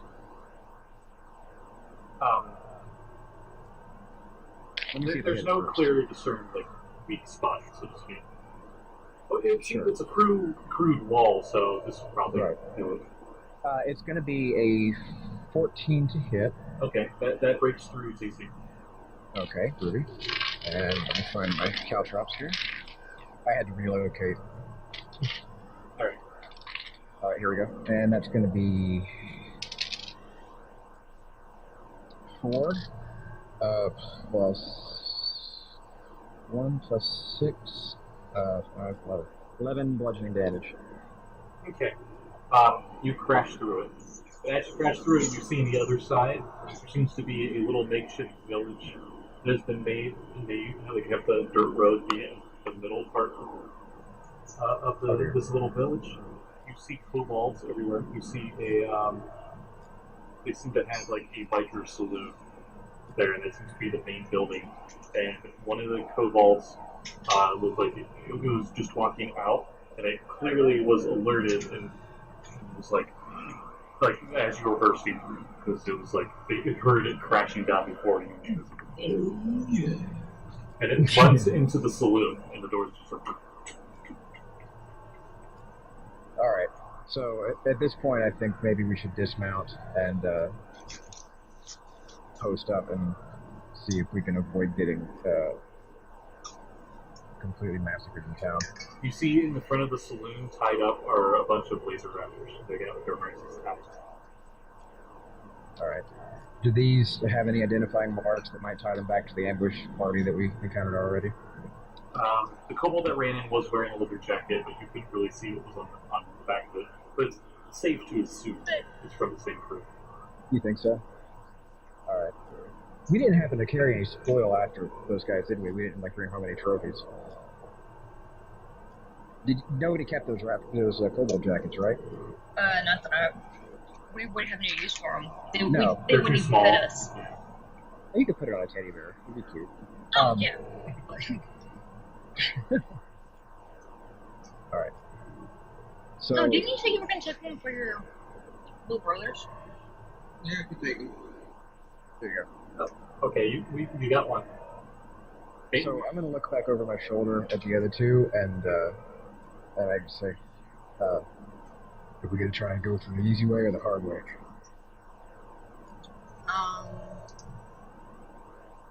Well... I might want to wait till high noon. I mean, initially... A random dried shrub just blows through the middle of the door. Even though you're in the middle of the woods and there's no... My initial thought is, no, we just kick the door in, but I feel like we'll probably... if these things are serving a dragon that old, we're probably best served with a little bit of caution. Alright. So, I've got an idea, but I'm going to need you to have my back on this one. Sure. Alright. So, this cult, they think laser dragonborn are the best ever. They'll probably have a favorable opinion of me. They might not like you so much. I might be able to convince them to back off and drop whatever they're doing. But if they go south, I'm going to need you to jump in real quick. Okay. Sorry. This is not a terribly well thought out plan. He goes for the gusto and not terribly smartest options. The brains of the operation isn't here right now. So. Yeah. They said your main color is red? Yeah. Yeah. And Rangers, red's the leader. So. I mean, that's kind of default. It's hard. Unless there's a white ranger, and then somehow they're the leader sometimes. Sometimes the six. So, what's your plan here, though? You walk in and act like you're big tough stuff, and what? Also, can somebody give me, a quick update of what it looks like? Because I walked away, we were looking out wall. I walked back in, and we're in the Wild West. I'm into it. Okay. But I missed a scene. There are pine trees everywhere, and you got the dirt road you were on, and there was this big makeshift wall, and he crashed down the wall, at least a section of it, and there's this just really makeshift little village for kobolds. Just the planks of wood, and some of them are clearly not perfectly aligned, some of them are overlapping and stuff. Mm-hmm. And one is clearly red and draconic saloon above the top. Nice. Yeah. That was the kobold that ran in the saloon. So, if we go with your plan, what's your plan? You walk in and it's okay because we're friends with you, or we hide and you draw them out? I'm gonna go in, basically be the tough stuff, confront the leader, tell them I'm in charge now, and tell them everybody needs to back off of this project, or else they can face me.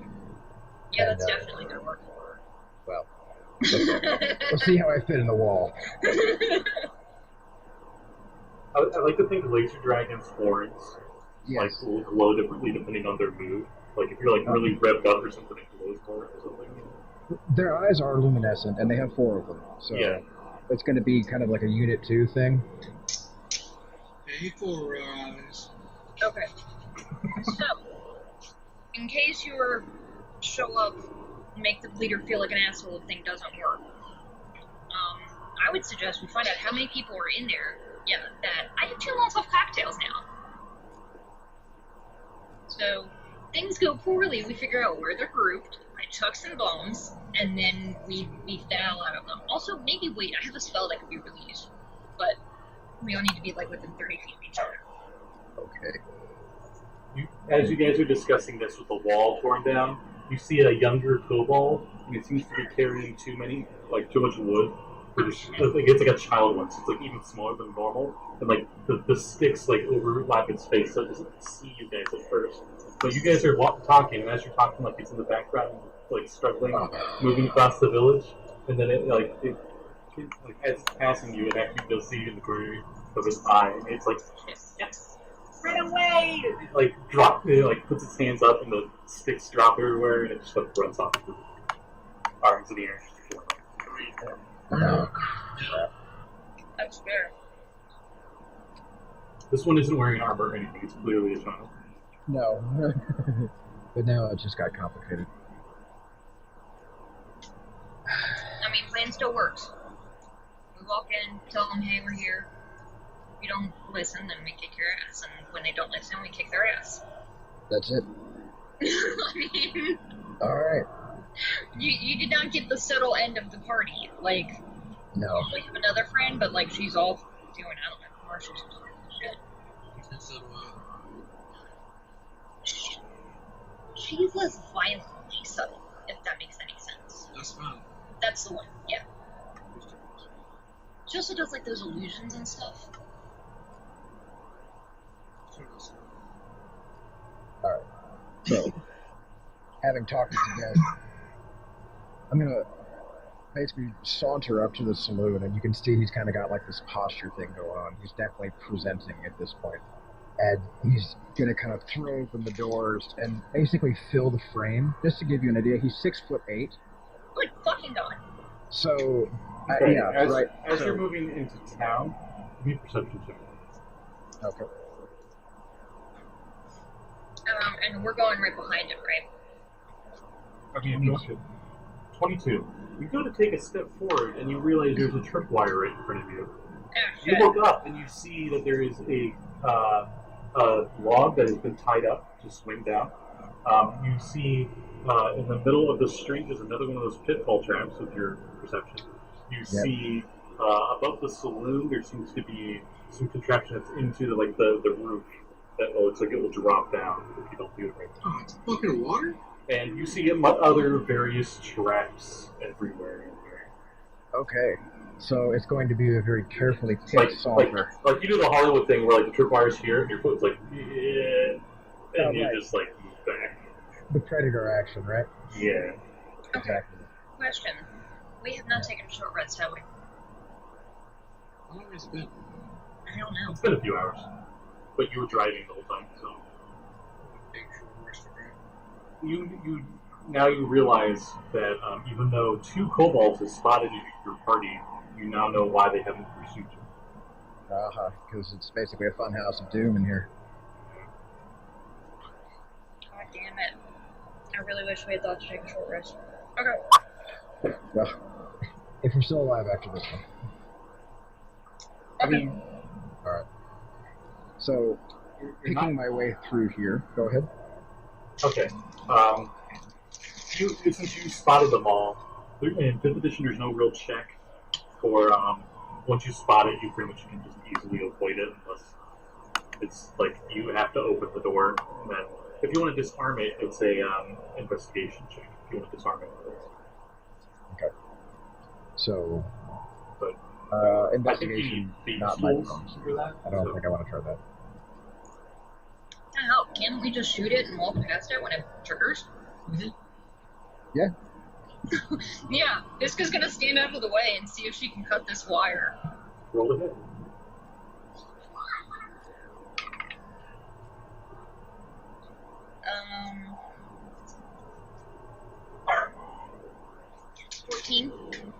13 hits. Give me a dexterity saving throw with advantage. No. Remember, you have that D8 height. I think I'm fine. 16 total. Okay. You chop the tripwire, and the log just like you easily dodge it. So it swings back and just evens out. Yeah, only 2,500 more. I guess we're continuing into the town. Okay, you head into town, and I guess Vern's in the front because he spotted them all. He's like, okay, go this way, pointing this one. Do you guys head towards the saloon, or you can try to head to the other side? You see that there is a gate on the other side of the road. I say let's go for the saloon. Cut the head off the snake. Your audio cut out again, Justin. I get the distinct impression that if we try to walk through town and not take care of the saloon, it will end up biting us literally in the butt. Yeah.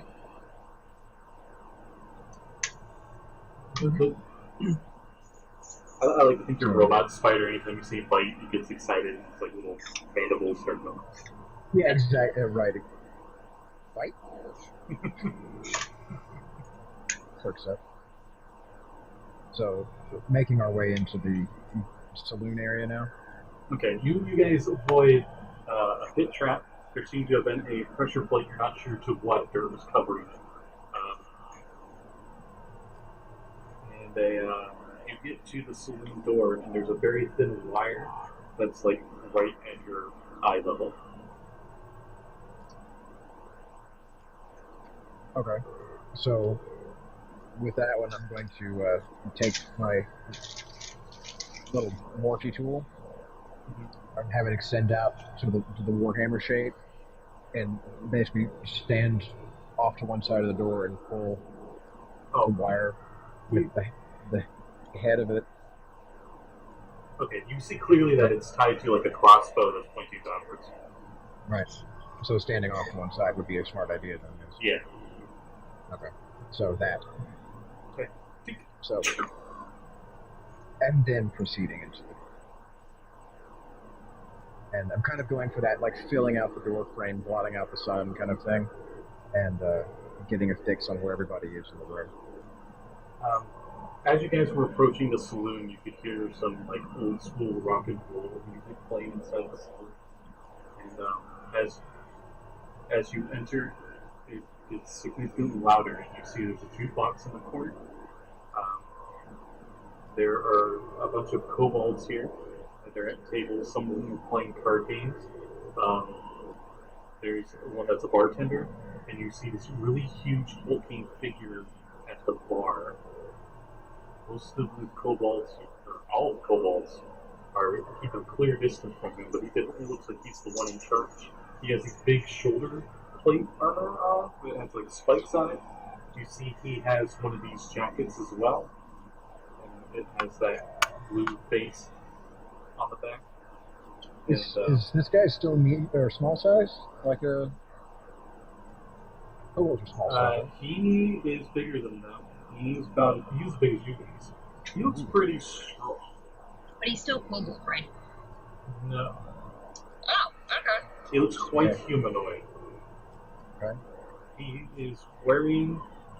You can't really see what his face is, if he's like an elf or human or what, but he is wearing a helmet. Oh, okay. So we couldn't get a fix on what his race is without getting the helmet off. Do I see his hands? Yes. Are they green and are they global? They're blue. Like, okay, that helps. That clarifies a little bit. They're blue, and like his clothes like seem to barely fit him because he's just that swole. Oh, fantastic! I love it. Mm-hmm. You see, sitting next to him are 2 sets of ball and chain. 2 sets of balls. Like handles, and then chain, and then ball. 2. He turns around to look at you. And All his right. the eyes inside the visor of the helmet gleam red. Okay. I imagine we're just sort of standing behind him trying to act all tough, but he's like taller than both of us. Yeah, pretty much. You in charge here? What if I pipsqueak? So, I'm gonna kind of just like mark my way over there and like kind of bump chest. How big is this guy relative to me? How tall are you? 6'8".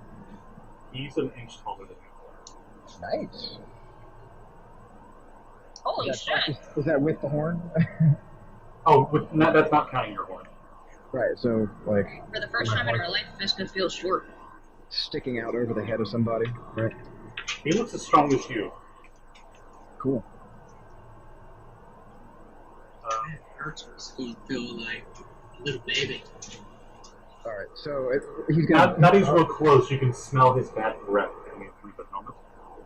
His hands are veining, and you can just see like a clear bone on the back, and he has black claws coming out of it. All right. I don't know where you're going, y'all, but I'm standing by the front door making sure that nobody can leave. I do the thing where I have my hand on one gun, and the action's just like. You with the are you with the other dragon folk going through these parts? As he just like leans into you as you like bumping chests.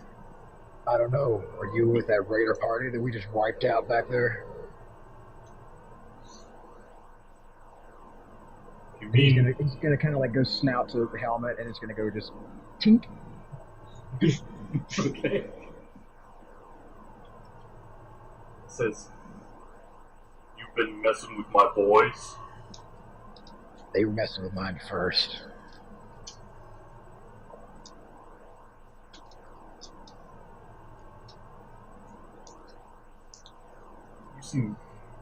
You seem like you could be a pretty good cut for our crew. Give me a wisdom saving throw. No! Oh no. Oh no. Oh shit! What is it? It's a 4. He's got a point. You're charged. Oh shit. Well, alright. So imagine we're just standing there, like, acting all tough, and we're, like, waiting for him to say something, and he's just quiet. We're like, I'm just gonna kind of like straighten up. See? Those two punks with you. When you're charmed, you treat them as they're a close friend. Right. But I mean, that doesn't change my disposition to my actual teammates, does it? No. Unless you're correct. Okay. It's not dominate, it's charm. Okay. It's that one actual friend that doesn't like your other friends, and you're like, I still kind of like them though, but you're friends with them. Oh yeah, no, they're with me. They're cool. I don't know, I only got room for one more opening. Yeah, well, they're a package deal.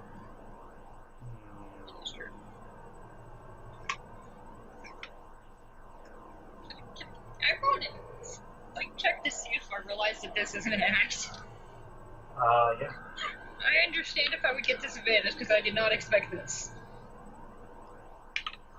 It didn't matter, I rolled a 6. Oh no, wait, it's a 7. But yeah, no, much better. I'm just like looking at Well, y'all. that's a shame. He turns invisible. Everybody roll this shit. I Hey! will say, I have a lighter in my hand. I got a lighter! I don't Sit care. down! No, I have a lighter and I have 2 fucking Molotov cocktails, man! Nice. Yay! I'm on fire tonight, though. This slam dice is working for me. My initiative is a 21. Holy crap. You are on fire. What's your guys' dex? I knew you were matching reference. 2. Jesse, what's your bonus modifier to your dexterity? My plus 3. Okay, so Jesse's 21 the greater. Okay. Your friend just disappeared. Okay, so I'm pissed off about that. And his first thing to do is he's just gonna crack open his maw, and Oh. he's gonna have a massive like line drawing in, energy suck action, and a beam of brilliant green laser energy just projects dead in front of where he was, and just anything in that line for about what is it, 30 feet? 30 feet. 30 feet, and I believe it's 2d6 radiant damage. What's your If level? you thought he was your friend, Your fifth level, right? Right, but I'm just saying is he's disappeared, and Oh. suddenly I'm pissed because I had a new friend. He's not smart, right? He's kind of halty a little bit, so like he doesn't have great intelligence, and I'm gone. Actually, this fits really well because I was about to say the second he goes invisible, the charm wears off, and you realize that he charmed you. Oh, Yeah. okay. Oh, that's right, because concentration ended. Yep. You are level 5. Yes. I'm not sure if you do 2d6 or 3d6. I think it's level 6 when that comes online. Let me look. It is 6. I just looked it up. Okay. So roll to hit at disadvantage. Or no, it's a dexterity saving throw. That's right. You don't roll to hit. He has to roll to evade. Okay. Okay. I'm going to show you this just so you Invisibility does not help here. just so you see that. That's a 19. Ooh.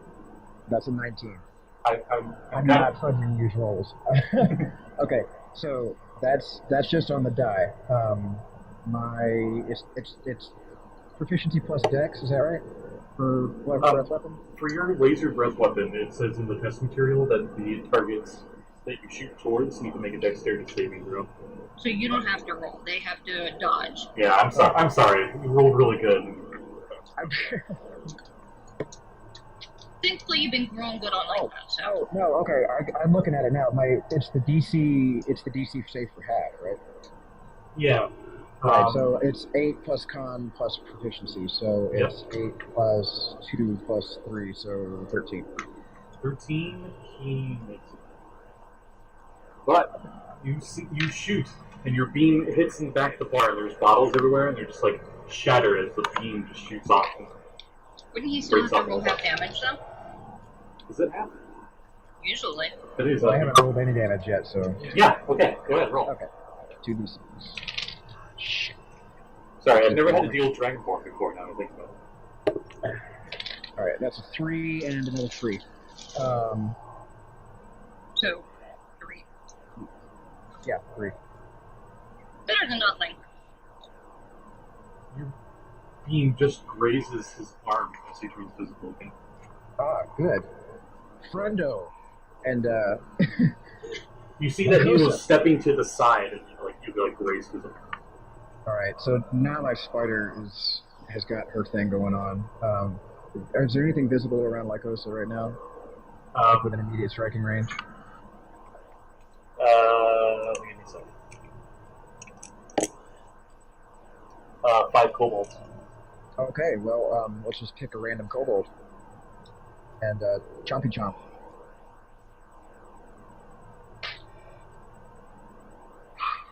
Okay, One of them, 24 hits. One of them is the bartender. I'm going to roll a d6.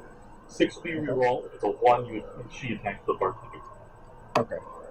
Okay, it was a 5, so one of the random ones in the row. Okay. And that's going to be 10 damage on piercing. Okay. Okay. I love it. And then, I love that. I don't even worry about poison. He's dead. So that's her turn. Okay. Kobolds. It's Yas's turn. So, I just see him basically go, and a spider killed, so I'm like, guess we're doing this. Yeah.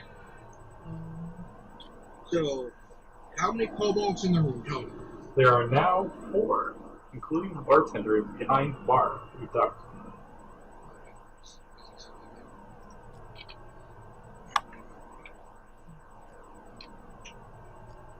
I guess I'll just go to the nearest 2 with my axe and go, alright, done. 18 to hit one, That hits. and 15 to hit a second. That also hits. 14 damage on the first hit tag. Okay. If I had to say how dead this thing is, it's double dead. And 8 on the second. That one also is dead. First one easily cut it in half.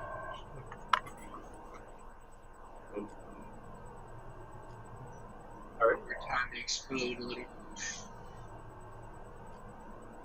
If we weren't even in combat, they're just like sitting at their seats. Oops. They were about to do like the bar scene where they like kick down their chairs and get up, but they didn't even get a chance to do that. I'll see the first one, you just straight up cleave their head off. You just like, their head's gone. Just chop it off. Because you did so much damage to it. It is their turn though. Two of them get up, and they disengage and run outside. Probably bringing more friends. Or no, the one that's out there disengages and runs away. The one behind the bar stays behind the bar. You guys will see that. I will say, I was standing in the doorway. Oh, you do not get an opportunity attack if it disengages. Oh, that's right. Okay. Speaking of the masters, the big guy turns bigger. A lot bigger. Bigger? Like large size bigger. Oh, boy. Give me Arcana checks, everybody. Yeah, okay. Like you see smiling demon like teeth.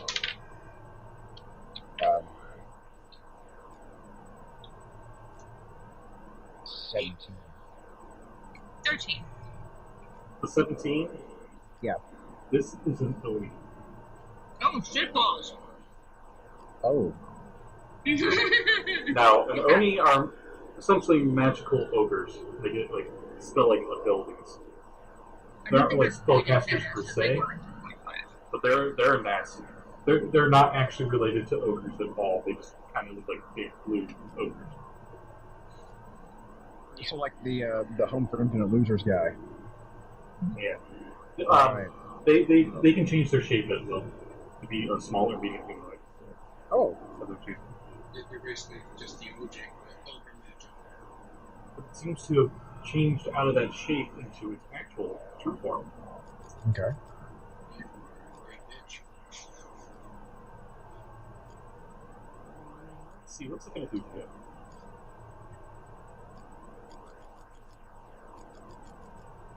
It takes, as it goes to change sizes, it picks up the two ball and chains. Oh, okay. And it goes,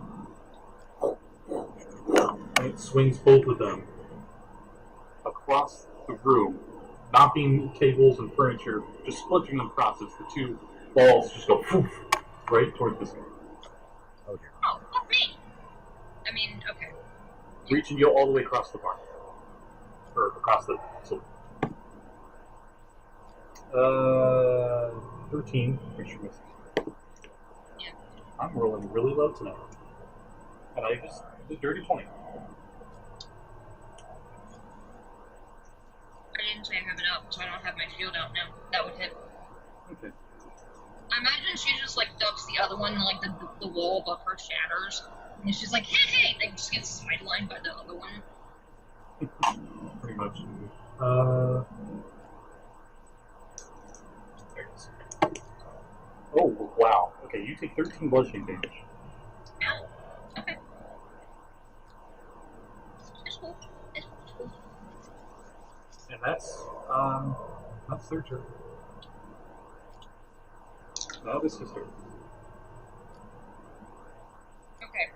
There are not many things in the room currently, are there? The only visible enemy is the Oni. Yeah, he is like a brick. I'm gonna cast Bless. I'm gonna move so that I can catch myself, Yost, and Firm in it.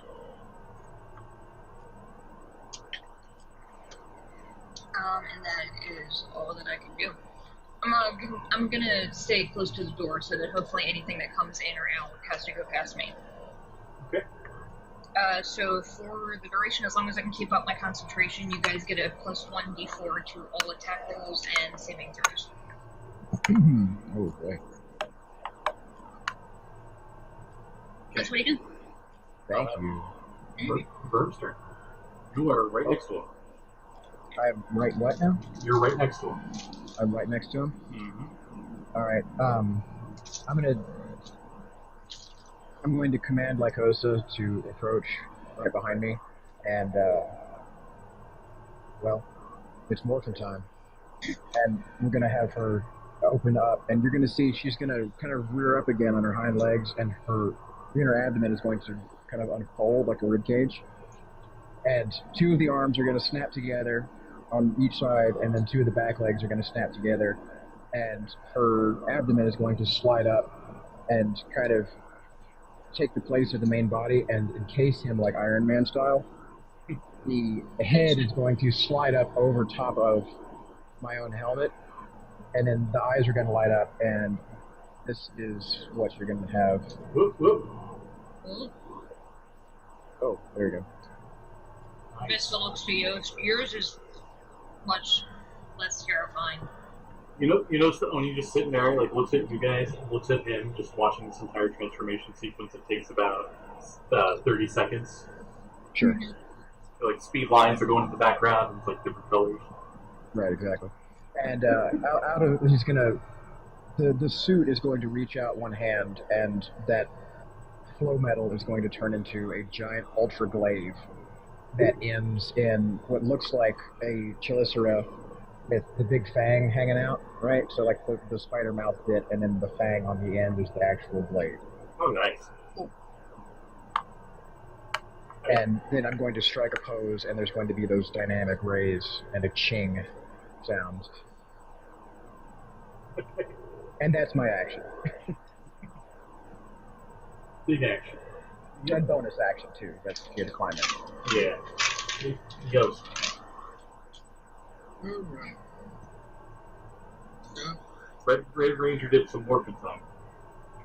I take my axe, run, basically that cool thing where you jump off a table ever so slightly, and attack the little girl with my two attacks. Okay. Good to add a d4, remember, if you need it.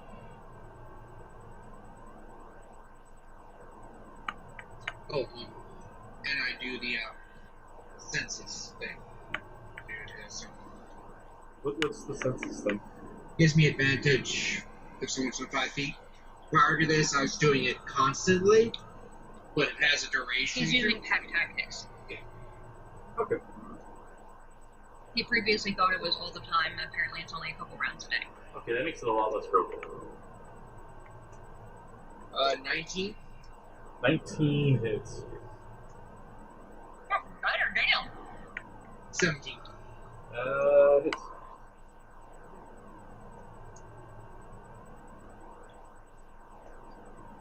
$11 on the first hit, and 16 on the second.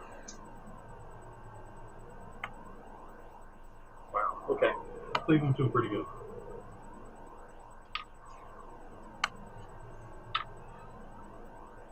Alright.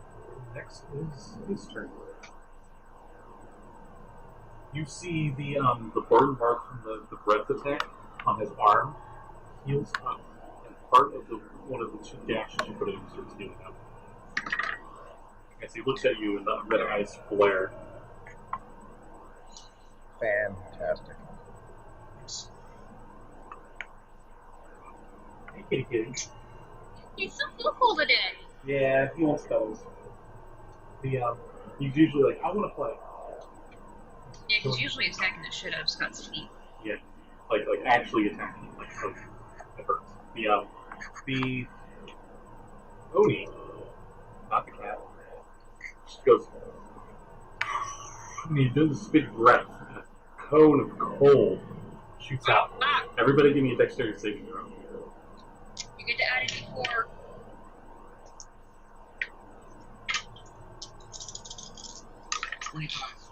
Oh, that's really good. Dirty 20. Nice. Okay, so it's 20. No, yeah, 21. Okay. This cone of cold just hits everything at the saloon. 60-foot cone. So everything in the saloon. You guys just barely in time stuck behind ring pieces of table that were smashed from either his wrecking ball, chain ball things, or from your guys' attacks earlier. And none of you had evasion, right? Shield Mastery gives me the ability to take 0 damage if I would save for half and make it. Okay, you take none. However, everyone else takes a lot.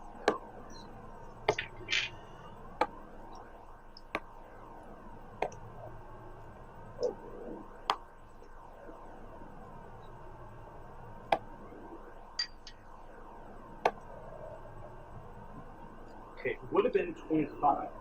You guys take 12. Okay. Alrighty. Ow.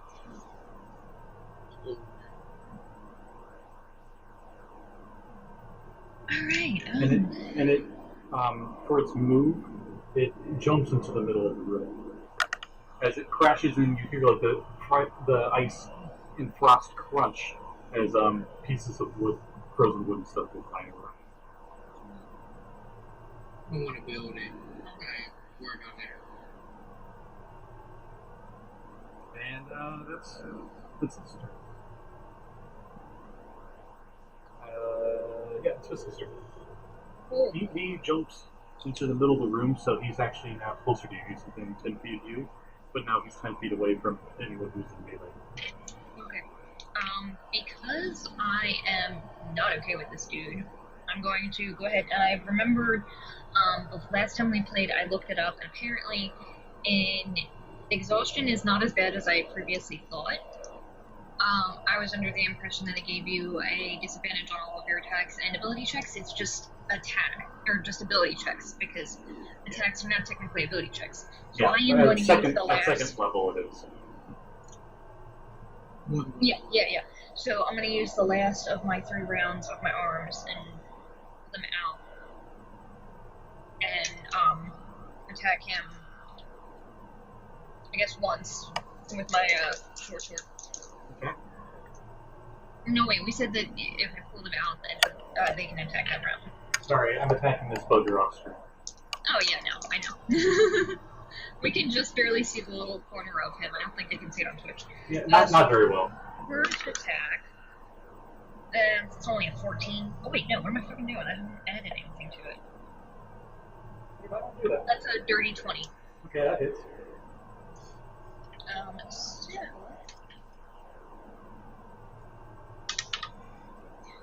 that is 6 damage.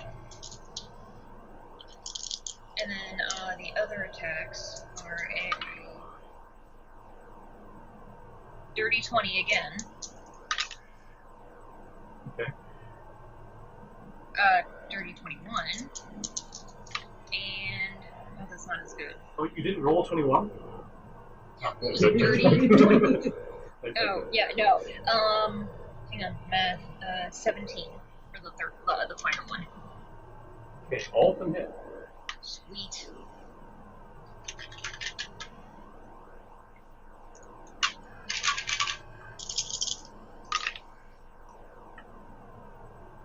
So that is 8 more damage. From all of them? Yeah. Well, it was yeah, my damage is not great, because I don't get to add my strength to it. So it's just a d6. Yeah. You add your strength to the first attack, though, don't you? I did, yeah, but I rolled for shit, so... No.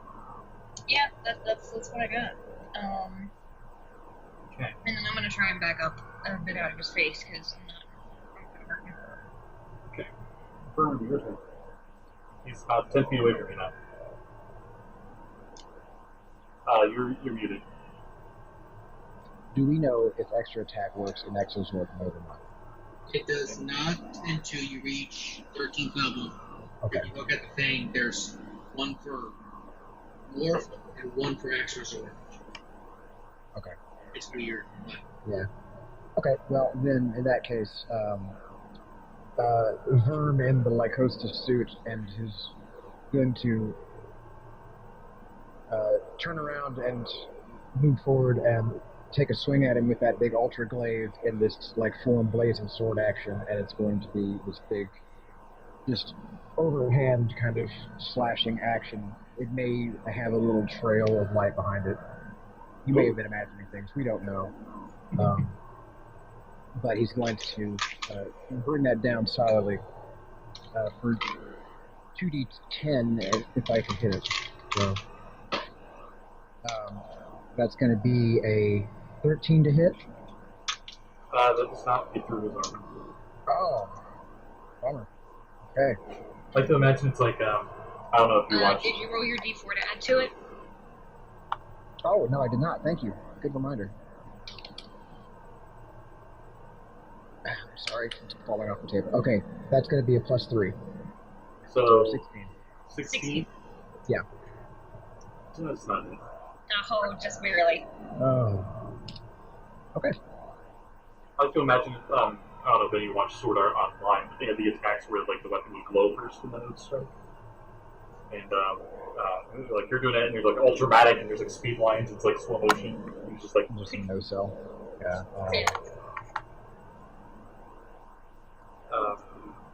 So that's your turn. Yeah. Now, the glaive having reach, so I'm like 10 feet away. So, just if that matters for him, like trying to grapple me or anything. Okay. Yost. It's 10 feet away. So I guess Verm didn't even need to move. I wasn't sure how big the room was. It's not that big. But, Okay.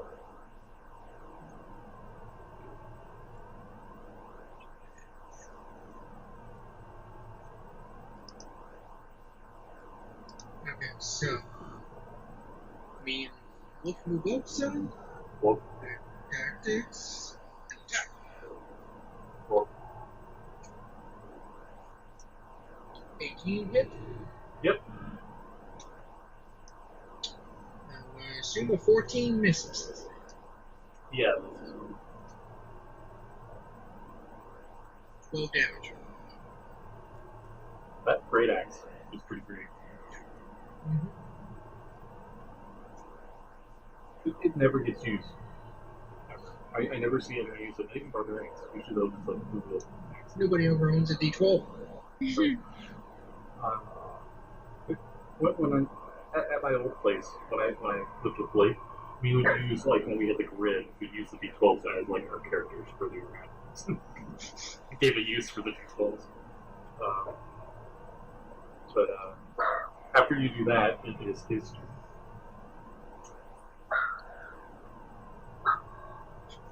He laughs, and suddenly the entire saloon fades into dark, and all you see are his glowing yellow eyes, or red eyes, for a brief moment before they also vanish into the darkness.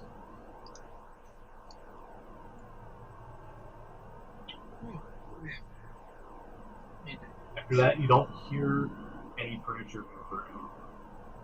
That's his turn. It is now dark.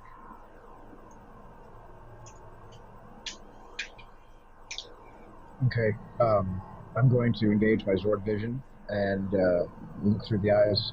Well, actually, I'm going to have to DMAC now instead, so I'm going to spend a round doing that. So, Whose turn is it? Is it yours? are we still on No, initiative? yeah, we are. Oh, okay. Well, then whose turn is it? It's this guy's. Okay. I was about to say that, but I was double checking. Seeing that, I'm sheathing my short swords. I'm going to draw the key sword, or Dawn Horizon, and I'm going to use my action to cast Cure Wounds at 2nd level on myself, because I am in pain. Okay. I have the option. It's not terrible. And then I'm gonna stay close to the door.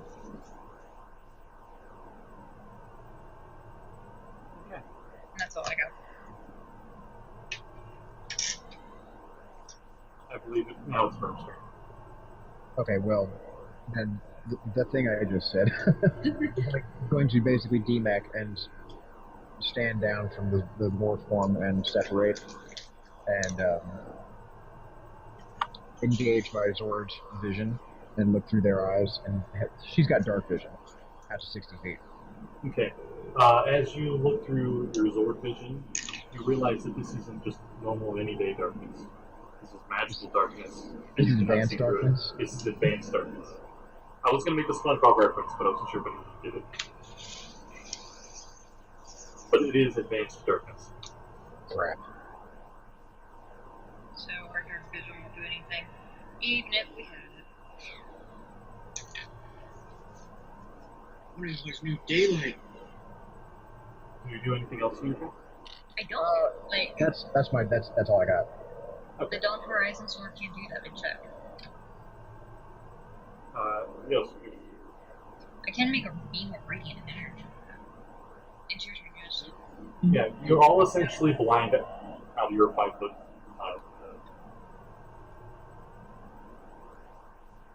If I remember right. That or very heavily upstream.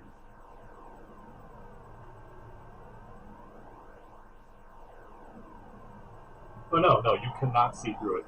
So yeah, you're essentially blind. Blind.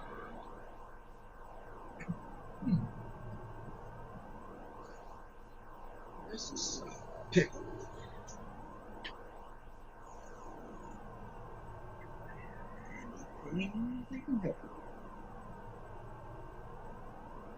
Scales, we could fall back. You'll have to follow us. I disengage and go back to the door. Okay. Give me a D10. Okay.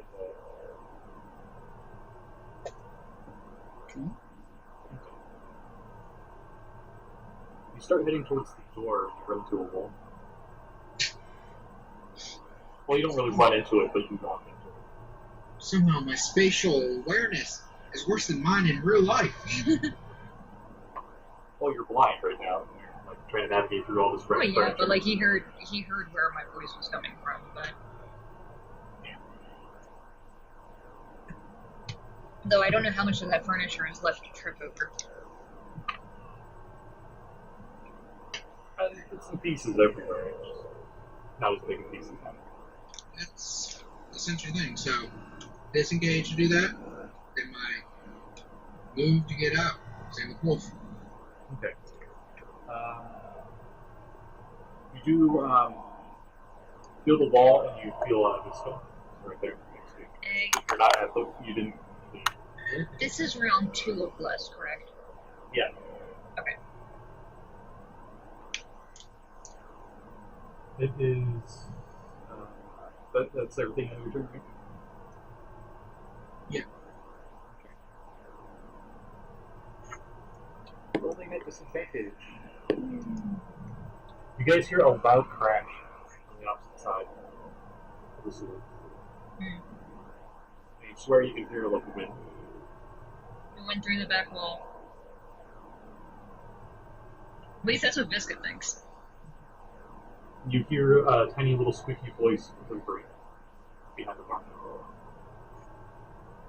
Kill it! The kobold.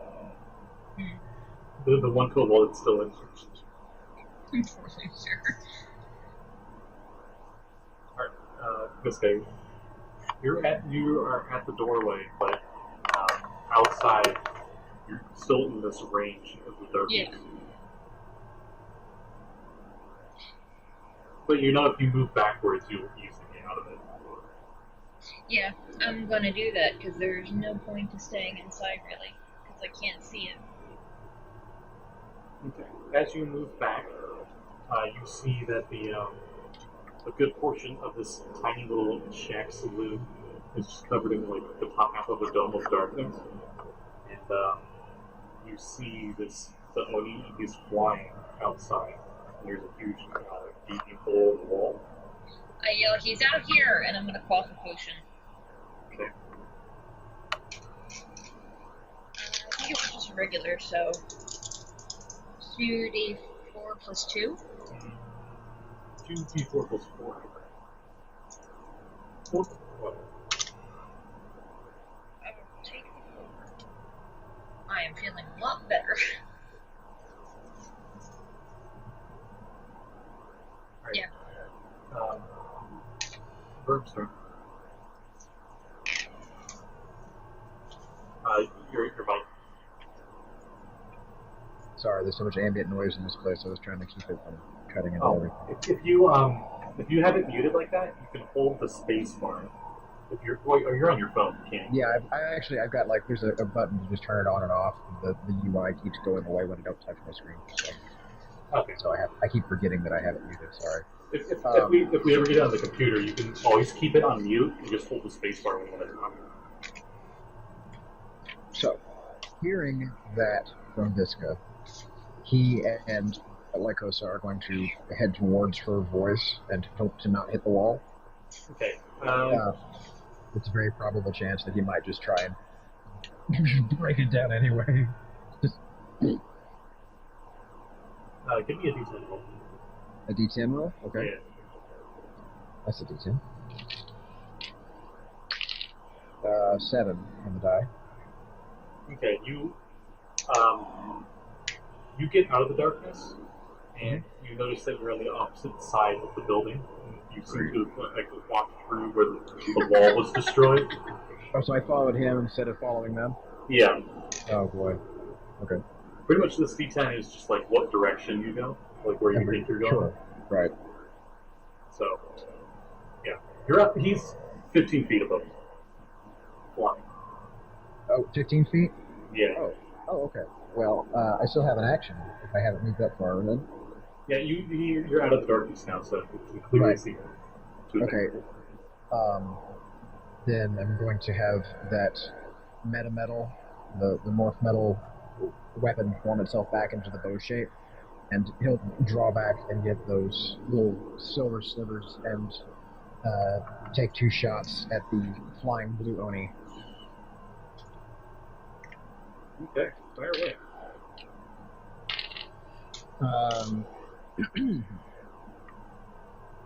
That's going to be a 13 to hit on the first one, and a 21 to hit on the second one. First arrow, misses. Second arrow hits. Okay. Oh wait, do I still have Bless on? Is that still alive? Yeah. Okay, then hang on. Yeah, you can add those. I remember the first one was a 13.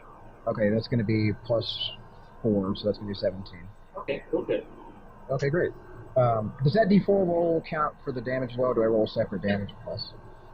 Okay. No, it's just for attacks and saves. Oh, not for damage plus. Okay. That goes over here, and that's going to be 1d8.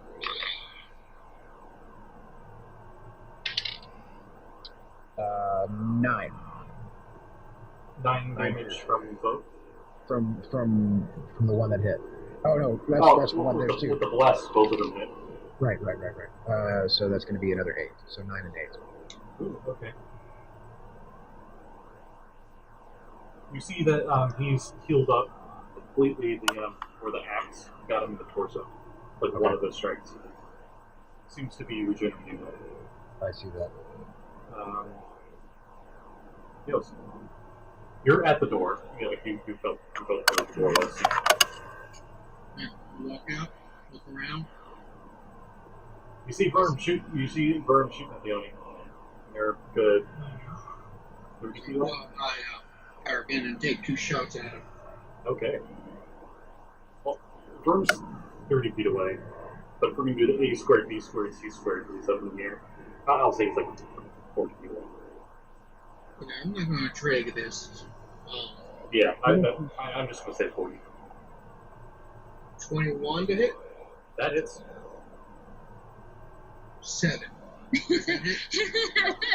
It hits something, just not what you were aiming for. 10 radiant damage. Okay, nice. First one hits, you shoot the other one, and he goes like like over a building, and then like as it lands on the other side of the building, you hear like a trash can fall over, and a cat like. Meant to do it. Is that you? Is he like stationary flying, or does he look he's trying to fly away? He's hovering. Like he was looking down at the snow. Okay, he's waiting to kill us. Anyway, so that's what I do. Okay. His turn. Let's see what other tricks he has.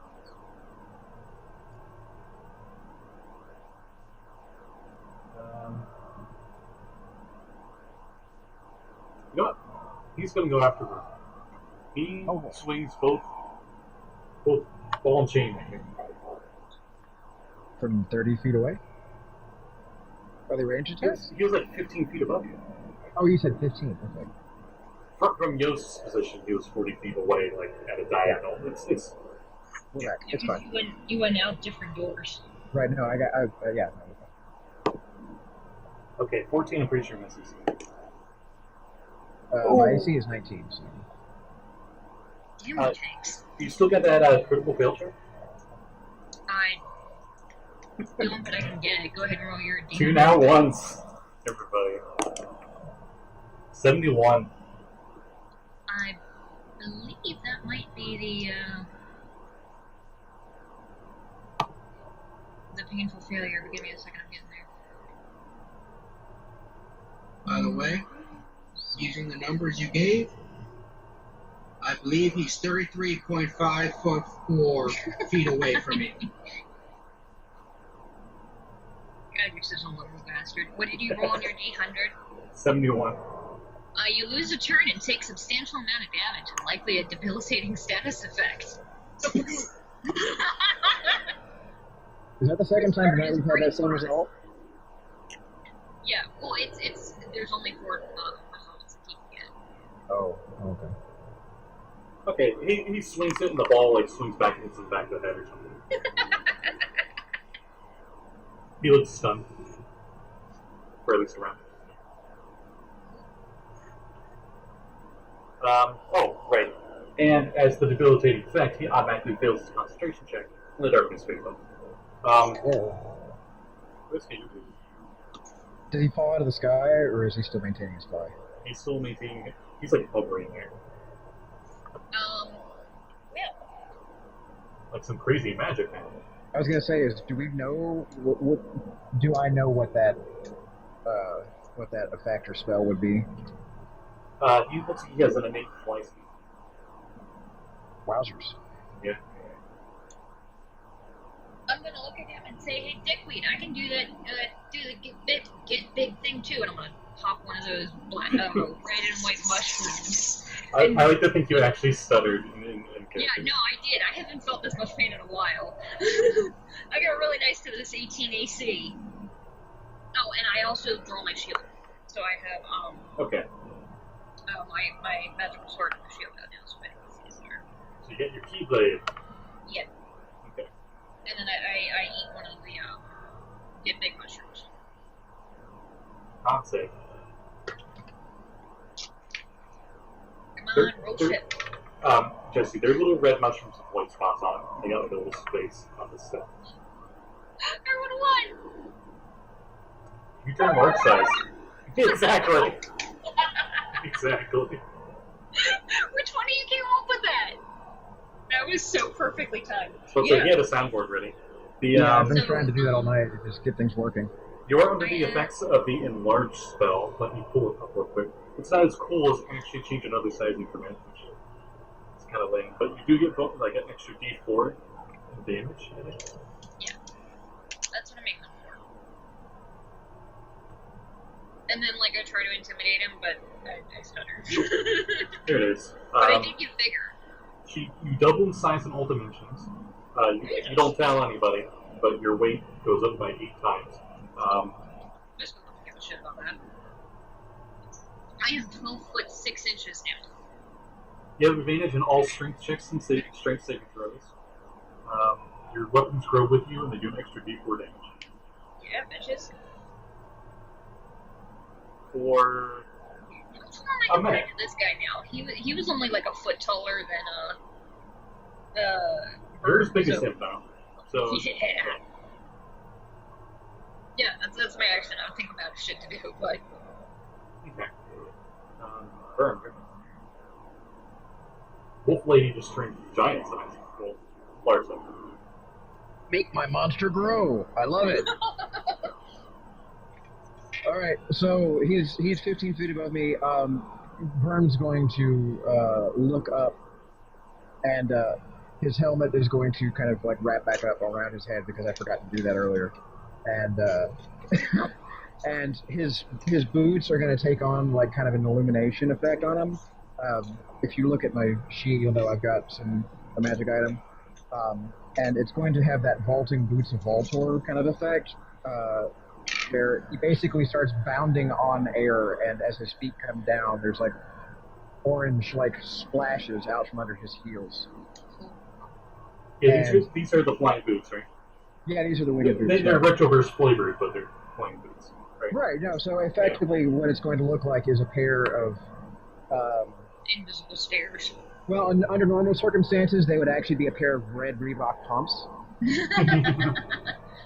I like to think they're almost like moon shoes, but they actually do want you in there. Yeah, exactly. So like you gotta pump, you pump them up, and it just like it makes you anyway. But since they're integrated into his Zord uniform or his Ranger uniform, that doesn't quite wash.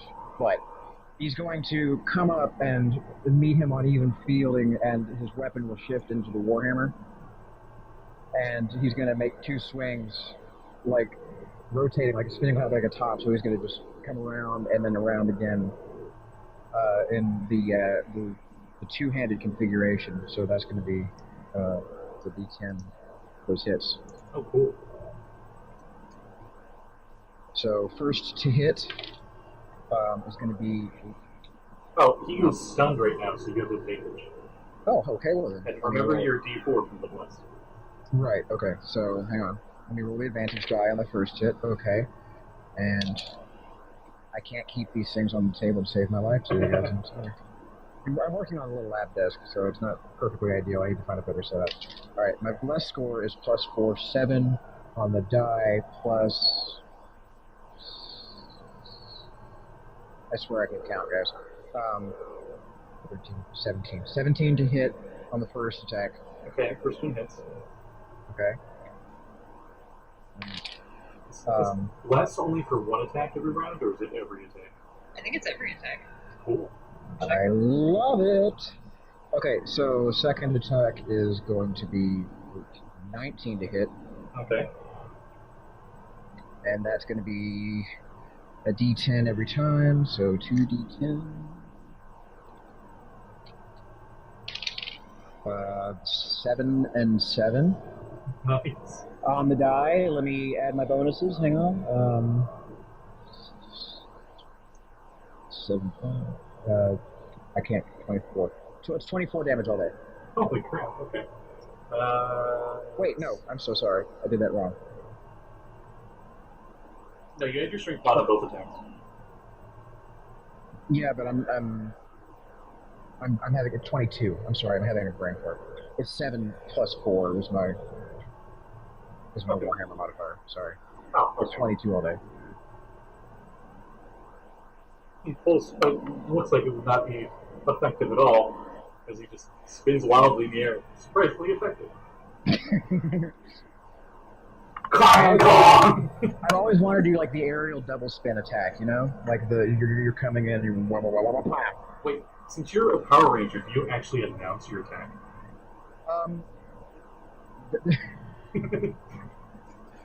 Hammer spin attack! Yeah, I was gonna say it's flying hammer tornado. Rise! You hit him. Yeah. He's looking pretty beat up now. All right, Like, really beat up. I'm hoping I can knock him out of his. You sure he doesn't fall when he's stunned? He has an innate fly speed. It's not the fly spell, so he doesn't need to concentrate. So he doesn't on ever. it. Oh, he can't just fall out of the sky. No. So Unless like, you grappled him. Forced out. it's Yeah. like anti-magic shell or dispel. Could you use dispel magic on that on an innate ability like that? No. Well, no. It's not in the sky. He can't. Anti-magic wouldn't do anything to it. What we'd have to do is grapple him and drag him to the ground. I can do that. You could try it, yeah. But he was like in the Mortal Kombat, like head swirl stun. Real right, just okay. like bam, bam. I love it. Wait, yo. Okay.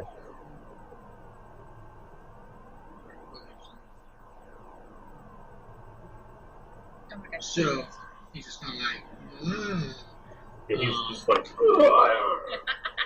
stunned. right, just blaster basically and go.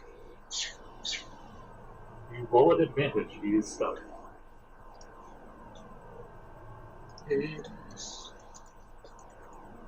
Kids.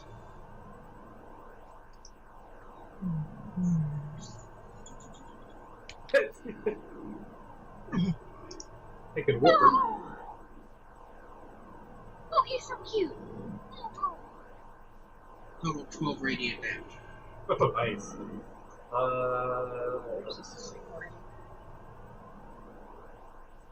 Oh, looks really, really, really good. His turn. He's out of the stun, and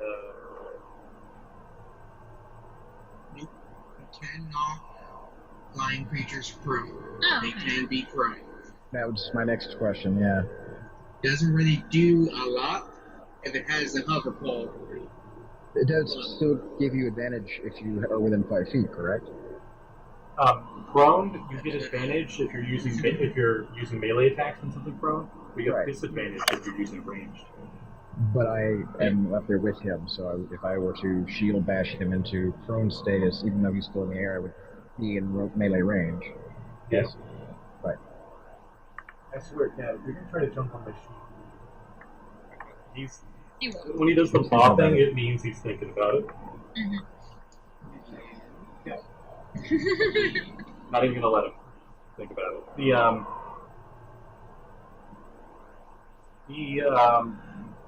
Like you like break his jaw, and like his jaw realignment itself, and you hear this horrible popping noise.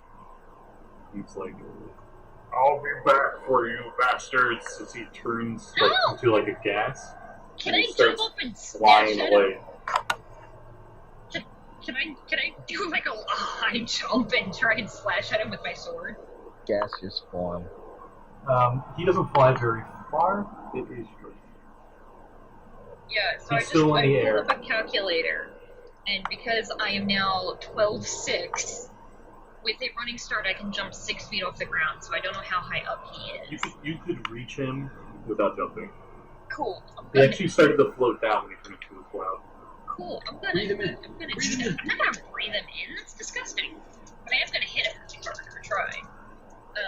So Then he could matrix her though, and she would explode. And he like no. flexes the wall. Oh no, that's not a good look. Okay, so my one and only attack.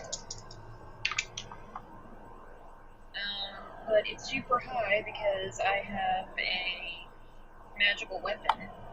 So that's a 23 total.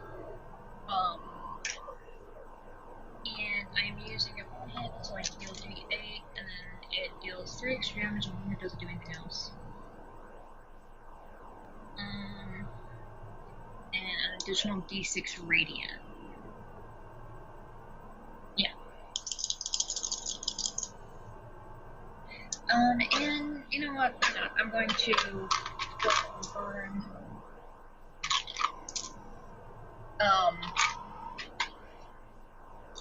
5 more hit points to deal my extra 2d8 damage with my defragger strike. So basically, I jump up there with this glowing sword and come down on him, and when I hit him, there's this burst of energy, and my eyes just very at the corner start to bleed. Ooh. Ouch. Oh, he's so fucked. Hang on, I gotta do math. Murder math. It's the best kind of math. It is.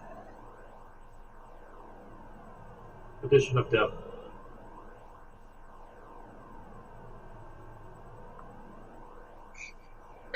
34 damage. Okay. How do you want to end this? Oh god. I want to, like, as He's I'm a coming gas down, cloud. he, like, sort of, like, reforms, and then I just cleave him right in two. And then land, like, 3-point landing, all super cool, and just, like, get probably washed in, like, disgusting Oni blood. She did the superhero landing. And I also literally shake the entire street because I weigh 1,800 pounds right now. Everyone feels that tremor. The building next to you just goes. It falls over. It explodes, right? Yes, definitely. No, it just like a few seconds later, anticlimactically just like falls over on itself. They're so poorly made. Yeah, You should have done in the movie. Oh, yeah. Worm is going to look a little disgusted with himself, like, damn, there's no way I can top that, and just kind of quietly float down, just do the ranger fall.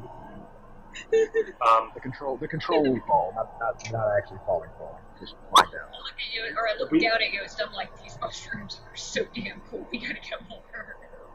She says that her voice is like just a little lower than normal. Yeah, pitch shifted down. These are so cool, guys. Yeah. Do you all have the shrink ones? I forget. I genuinely don't know. I have 2 more that Hertz doesn't know the identify spell. So, we don't know what they do. Can we do like a nature check? I have a blue one and a Yeah, purple you can. one. Actually, you all can now. It's been more than 24 hours since you checked. Oh, okay. Yeah, I could have identified him by now. It's been like 3 Oh, years. shit, yeah. Yeah, Mine was those like are, 8 years. the other ones make you smaller. You figured that out. In the years. I have That's blue some- and purple. That's some Jefferson Airplane White Rabbit shit right there, man. Yeah, exactly. They were in a hedge maze, and the maze actually made like a face and talked to them, so it was very Alice in Wonderland weird shit. I love it. The fun fact, her mushrooms that she has look very dry and shriveled up. They're like 3 years old now. Shit. These are some old mushrooms. I know where this is going. I've watched enough Cheech play. That's I was debating on the mushrooms doing that. They don't really have a cultural icon for that, do they? Besides Mario, I mean. Actually, no. Yeah, that's surprising. Anyway, 15 on my medicine check. No, I'm sorry. It's not medicine. It's nature. Yeah, so it's still 15. If it were a medicine You check. identify them by their Latin name, the Fungicus shrinkicus. Oh, both of them? The other ones. And then there's like Fungicus and Largicus, and that's the one she ate. Yeah, because there's the red and white, Really fancy term. the purple, and the blue. Yeah. So one of them is probably like a poison as well. If, like out of character knowledge, just like probably one of them is a poison mushroom. I actually have to pull this up. Raccasantium volitus would be shrinking mushroom.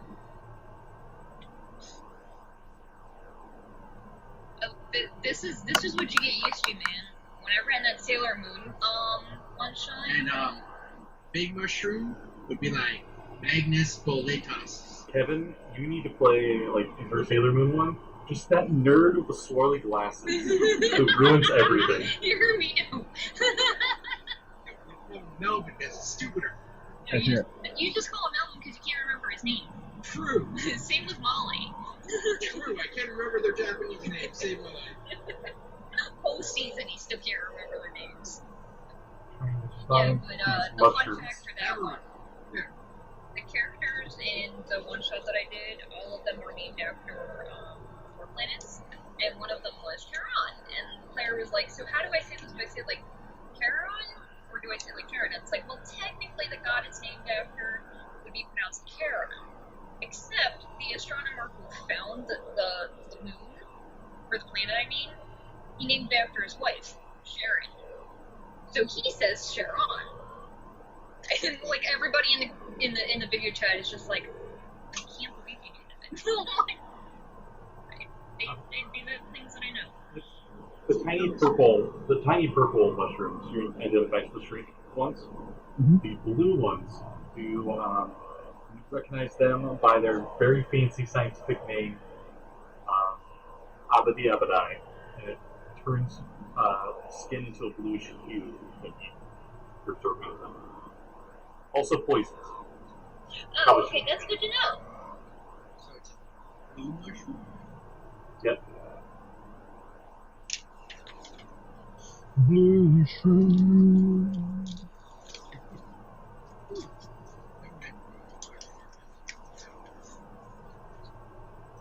If your synth weaver is here, she could sense the what is it? The beat, The vibe of the universe. the vibe. She could sense the Eiffel 95, I think it is. 65. 65. She could just sense that emanating from that room. Alright, so do we find like his leather jacket and pants or whatever is running Yeah, with is he him? completely That reminds me. gone, or Vern, it is your turn. You're not out of initiative yet. You notice coming out of the back of the saloon is that one kobold, and it has this huge sack filled with a lot of stuff, and it's running away with it down the back. Okay, so Lycosa was still on the ground out the back door next to where I was. So she's going to immediately turn around and basically back him up against the wall.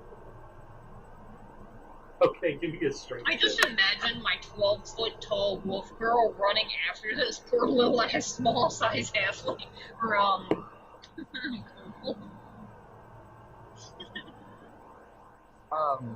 Okay, strength check you said? Yeah. I mean, sure, why not? This is really funny because it's a kobold and it's a strength check. Yeah, I know, it's great. That's going to be a 17. She easily pins him to the wall. Yeah, so, okay, if you guys have the occasion to come around to look at it, you'll basically see her with, like, her front two legs pushing her shoulders up. And, like, you can see she's kind of just gently threatening him with the pentataups, like, I'm going to bite you.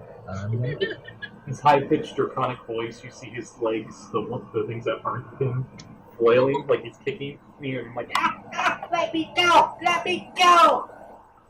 Alright, so... because that's ours right now. Mine... yeah, I was going to say, yours is about to fall asleep, but you see him. Yeah, he's a sleepy boy. My cat's like, if I want to sleep, I'm going to sleep a fuck away from you. I'm going to be you if I want to know you. No, he's a cuddle bug. So, alright, I'm going to come around and... Now initiative. Okay, yeah. So I'm gonna come around and start. I'll call off Lycosa and begin interrogating this Dragonborn, or the Dragonborn, kobold. Okay. A few seconds later, you hear stomp. This comes over. So what do you have? You see, even though it's grappled, it's desperately with the one hand. Even though your spider leg has like by the wrist pin, Yeah. it's holding onto the sack almost as big as it is. Just filled with stuff. I was just picturing it has like this tiny little knife and it's just trying to Yeah. All right.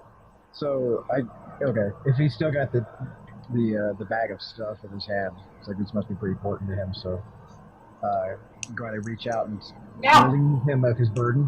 Let me help you with that. He looks like he desperately tries to bite you, but he doesn't have a bite attack, and he's also pinned.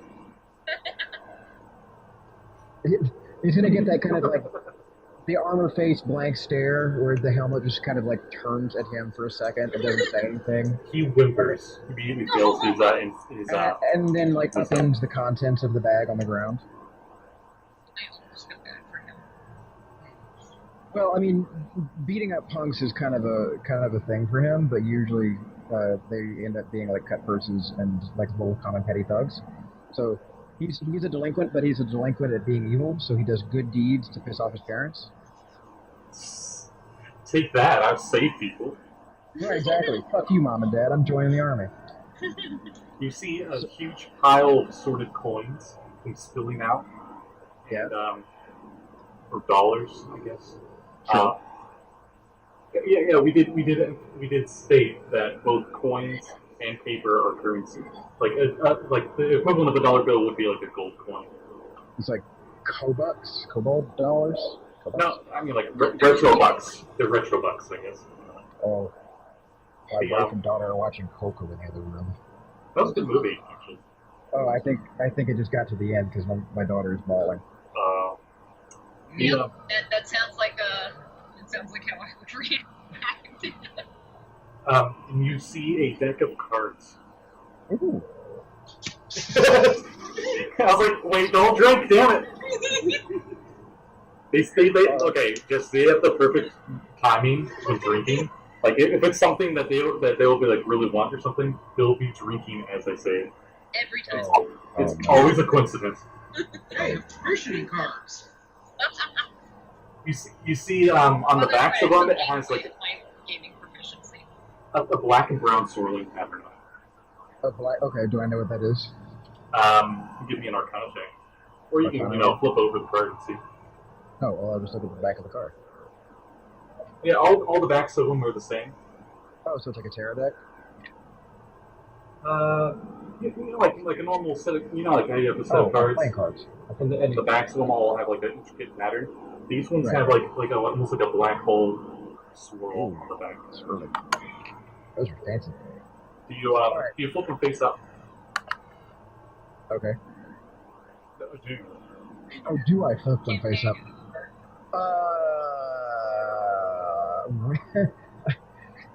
I have an intelligence of 8, but I have a wisdom of 11, so no. Okay. My caution gets the better of me, and I turn to him and I say, so it looks like you guys were getting paid pretty well. Who's buying you off? And I'm going to do an intimidation check. You automatically succeed. I don't even roll. He already pretty much beat himself. When he like tried to act all ferocious, you were just like, really? I don't know. Your apathy was intimidating. He spills as much information as he knows.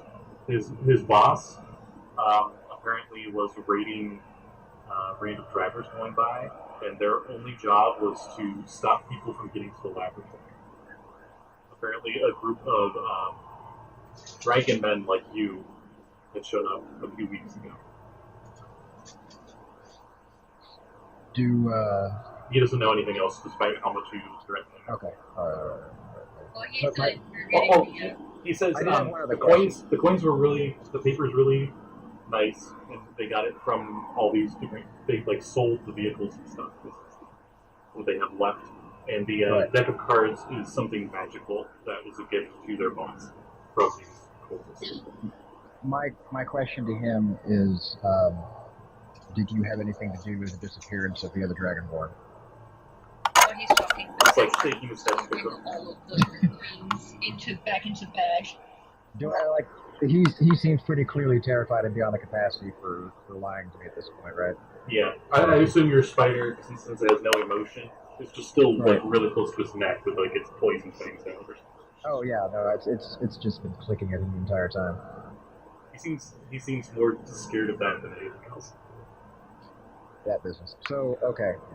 Oh god, especially because it's larger than he is. Oh yeah. It's bigger than him. He's small size. This thing's the size of like a small pony. Yeah, basically. Like, I like to think of it as about the size of like a mastiff or a lab or something. Yeah, but he's the size of like a child. Oh yeah, no, I know. Yeah. This quoting for one of your characters with like a horse-sized mech spider just pinned you down. Yeah, no. All right. And your strength is 8. All right, I'm gonna call the spider off and let him get off of the wall, but I'm not gonna let him have his stuff back. Okay, he looks nervously at the pile, and he looks up at you, and he like hesitates, and then he like goes to run and looks back at the pile, looks back at you, and runs around the corner and gone. Yeah. Well, it looks like there was some like deck of cards or something with this gold. If you're interested. You hear him scream, and you hear a thud. A kobold? Mm-hmm. I'm gonna go inspect. He looked around the corner, and one of the pitfall traps activated. Jesus Christ.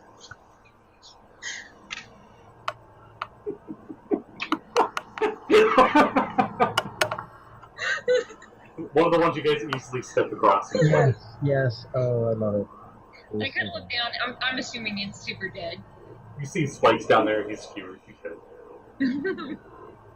I come back. Yeah, he fell into his own trap. Oh man. All right. Well, then I guess I'm gonna take a quick minute and how about let's take stock of the spoils here besides the cards. What all did the yeah, does he have like any cool weapons or? Yeah, where's this ball and chain thing? There's those ball and chains. They're rather large. They'd be difficult to handle at your guys' size. If you large size, you can probably use these. They are ball and chain. They do 2d6, and they have a reach of You say 15 or 50? 15. Okay. I thought that too. I was like, wait a second. No, he wouldn't be able to carry that around if it was 50-foot chain. I mean, I don't know. He was pretty impressive. All right, so Oh, and his helmet. Right, his helmet. It looks magical. okay. It's got that, like, MMO where it's got, like, that constant light shine on it that clearly tells you where it's at in the ground. Yeah. All right, and there's nothing really we can do with just a straight Arcana check. We need like identify to figure it out, right? You can do an Arcana check on those things. Use it. We could also wait an hour and study it. Yeah, if we attune to it, we should. If we just spend some time with it, we should be able to figure it out. I mean, it counts as using it, but like. All right. Well, we've. As far as I know from hurts, just casting an like if you're afraid it's gonna hurt us, casting identify will always tell you. It's like hurts just say fuck magic. Unlike normal D&D, like magic items are like very high frequency in Retroverse. So everyone gets the basic rules of attunement and stuff. Okay. DCs for Arcana checks on items would be fairly low because like uncommon items are actually probably seen fairly often. And it's like, oh, whatever. Both of these items don't require attunement. You guys get that like innately the second you guys pick it up. So, do we want to roll Arcana checks? I think we should post up here, take a long rest, and That's try what I was to thinking. Yeah. make a fortification out of the bar, and you know, maybe we can find some eat and drink in here, and We're in a little tiny town full of kobolds. well, Even if the only ones that are left are like the young and the elderly, I don't really want to be crashing in their pad longer than we have. We could just go camp like a couple hours outside this town. well, I mean, that's fine. I personally am of the I opinion. have and like open up this like Hello Kitty fanny pack that I have and just pull out like this huge tent. I love it. I love it. You immediately recognize it as a fanny pack of holding. Fairly common. Yes. I mean, Verm is of the opinion that the kobolds are probably going to be too terrified of them to even come near the doorway, but there's no sense in tempting fate. And, let's And it also probably just adds to their trauma. They'll like come in, wreck their shit, kill their boss, and then sleep in their living room. Did I tell you how much money was in that? No, you did not. Okay, whoever's going to like count it and stuff, give me an investigation check. That's not going to be me. I will try it. I'm not super great at it, but whatever. You must be better than I. No, I'm not. 4? Full? I'm just It's imagining 400. that I'm still large size, and I'm like accidentally pull like too many away at once.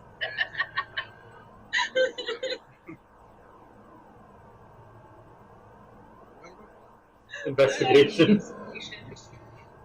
Everyone's like, oh no. Fritz is the only one with any intelligence. No, he's got like a +1, I think. We're all bruisers.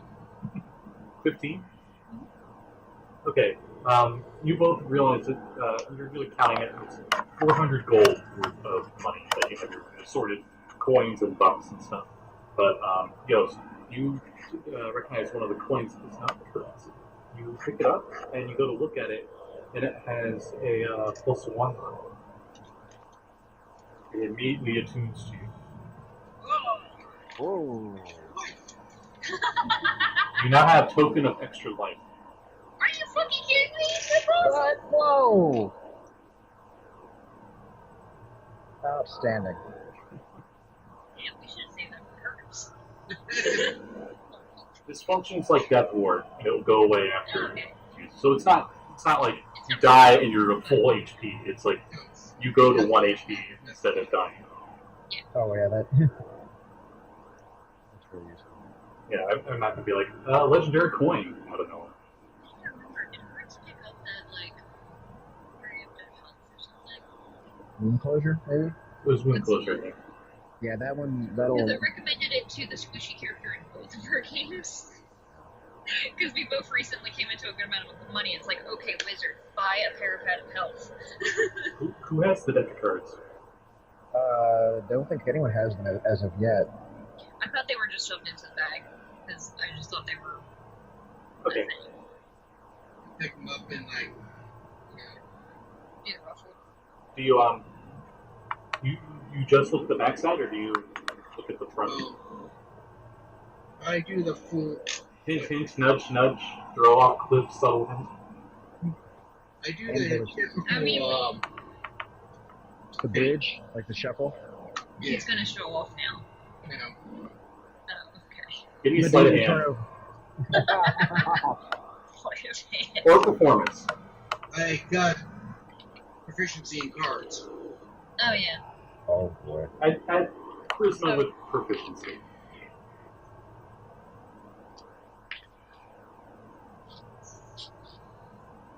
$24. Holy shit. Okay, yeah, he's pretty boss. He's doing some crazy ass tricks with it. Yeah, no big deal. Somehow he's making like figure eights by just like shooting them in the air and just like make figure eights and come back down for whatever. I'm on the card strength. He pulls off things that shouldn't be physically possible. But Oh no, he turned one over. as you were shuffling them around, you swear you could see like figures of creatures and stuff on it, but you're shuffling them so quickly you don't actually draw them. Are they good? Do they got nice card feel? They're nice.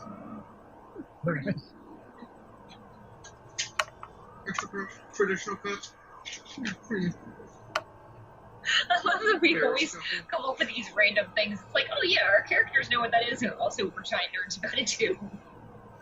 I'm an amateur cardist. Card magician. And of course. I don't know everybody else knows that though. I don't actually think that you play with the cards on stream that often. Don't see me. I know you used to. This camera's here. Like The cards are down here. Like from the brief glimpse you got while you're shuffling it, there's like this nice little box that has like an image, but you don't really get to see what the images were, and there was text on it. And like a text about it.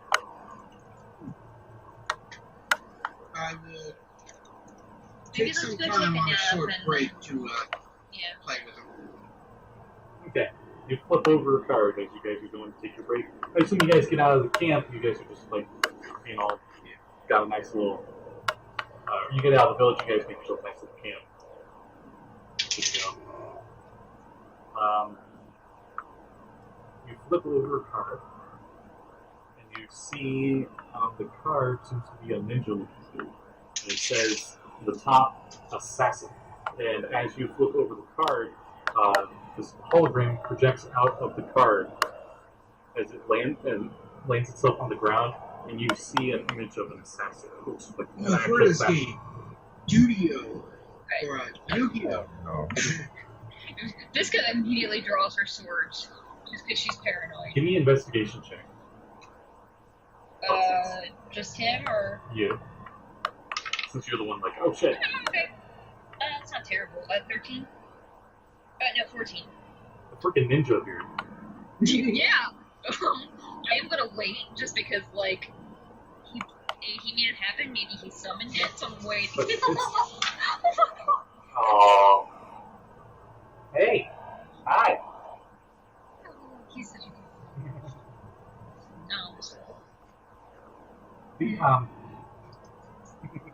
The way my screen's out, I only see Jesse when he talks. You should be able to change that. I did. Oh, okay. I don't want to look at your face. Damn, alright. When he looks like he's like standing in an idle position. He's got two daggers and they're like look backwards. He's got the face mask and stuff. You go to touch it and it like phases right through it. That's when you I'm realize gonna grab it's like not a illusion. stick and throw it and say, go get it, buddy. And see if. It doesn't. It doesn't react. I take the card, put it back in. Oh, you got an actual deck of cards on your hand now. I think about it. Draw an actual card. What's a good one, so I know which one to draw? Yes. You can't use your stuff. Yes. No, that doesn't even work either. Okay, you know what's up? Probably not.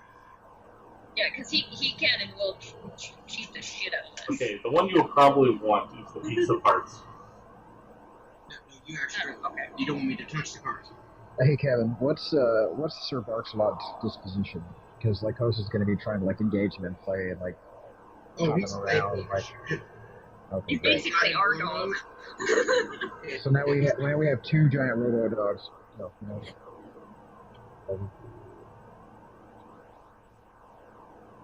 Okay. Go, Cam.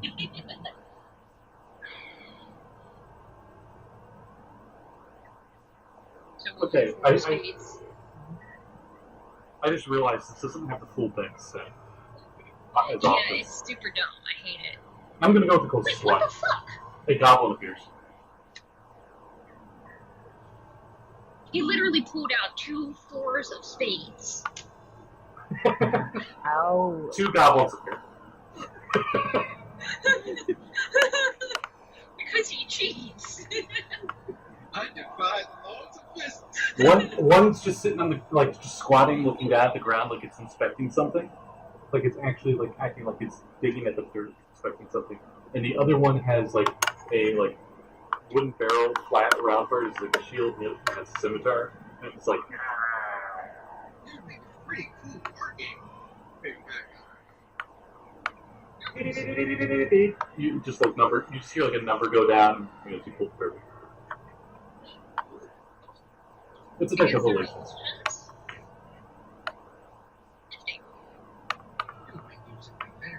Yeah, that sounds like it could be fun.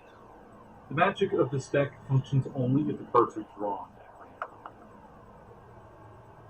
Which means you can never draw from it. It can do no harm, Bastard. but it appears real in its appropriate size and behaves as if it's the real creature. Succubus. And if you're within 120 feet of it, you can move it every turn. Any physical interaction with it reveals that it's an illusion. DC 15 investigation check if they don't know. It lasts until you pick up the card. Okay. Are these What's the AR spell? cards? So if you throw them down on the ground and whoop, and Essentially, yeah. But hypothetically, we'll say you draw the ace of hearts, a red dragon appears, like actual size red dragon appears. And it breathes at you, but the flames don't do anything. Now, does when he puts the card back, does he get to draw it again? Because I don't remember whether the deck allows you to do that by. No, you have to put it back in right away. Oh, okay. I thought once you used it, it was gone. You can't know what the card is. It has to be a random card. Yes. Which, like I said, Kevin himself can never draw another card from it. If you guys want to actually separate your own deck at home for this, the Yeah, cards, it's in the DMG. well, yeah, but I mean, it uses if you put down an ace of hearts, the illusion is red dragon. If you put down a 9 of diamonds, it's an ogre mage. But it's not all the cards in the deck. Yeah, no, I know. I actually gave one to my home party the other day. The same group that got the deck of many things. In the next session, they got a deck of illusions, and everyone at the table had PTSD immediately. You guys draw one more card. Sure. Who draws it? I'll do it this time. I don't have a proper deck of cards, but Okay, you draw the card, and it's a joker, and you put it on the ground, and you look at it. funny. And Worm does not look impressed. He just kind of grunts. Both worms grunt and look not impressed at each other. That's pretty cool. He literally acts like the creature it's supposed to represent, so it acts exactly like you. That's cool. You think this is the real Quaid? It is. Oh my god. It's like a magic. Nah, you must be my clown. It's just like another actual dog that thinks it's a mirror. I love it. That's actually very useful. Okay. So Verm is going to volunteer to take a late watch, just because he and Lycosa can do the dark vision thing and keep a good watch in the deep dark. Yeah, that's cool. I don't have dark vision, which is dumb, but I don't think I do. Well, It's still the silliest thing for me. Straight the worms don't wolf get dark doesn't. vision. Yeah, the Dragonborn should get into it. Wolves don't have dark vision, do they? No, but he's got heightened senses in other ways. He can, I was going to say, he can sniff things out. With his sniffometer. Now, He's got a pretty his good nose, perception, doesn't he? his nose Yeah. actually opens up, like the top cap, it's just like, and like a little satellite dish comes out and it beeps. Oh. It's cute. So I didn't have any chance to really use it, but when we're setting up camp, I'm gonna like walk over to Lycosa and like lift up a hatch on the side of her abdomen, and you're gonna see there's like little banks of chargers, like power chargers in there, and I'm gonna swap out like a little battery cell is gonna ooze out of the morph metal, and I'm gonna swap it out for a fresh. It's basically like a quiver of arrows, like a 10 pack of arrows. Okay. So they work like power charges instead of actual ammunition. So she's kind of my pack mule and combat partner. And then I'm just going to close the trunk lid and go on about it. Okay. I forgot to mention the helmet. The Oni's helmet. Yes. It's magical, and when you go to put it on, is when you realize that's when it has its magical effect. It makes your eyes glow menacingly red. Cool. That's all it does. I already have yellow eyes, and I don't think it would fit my head. It gives you +1 to AC as well. That's right. I added that. Wait.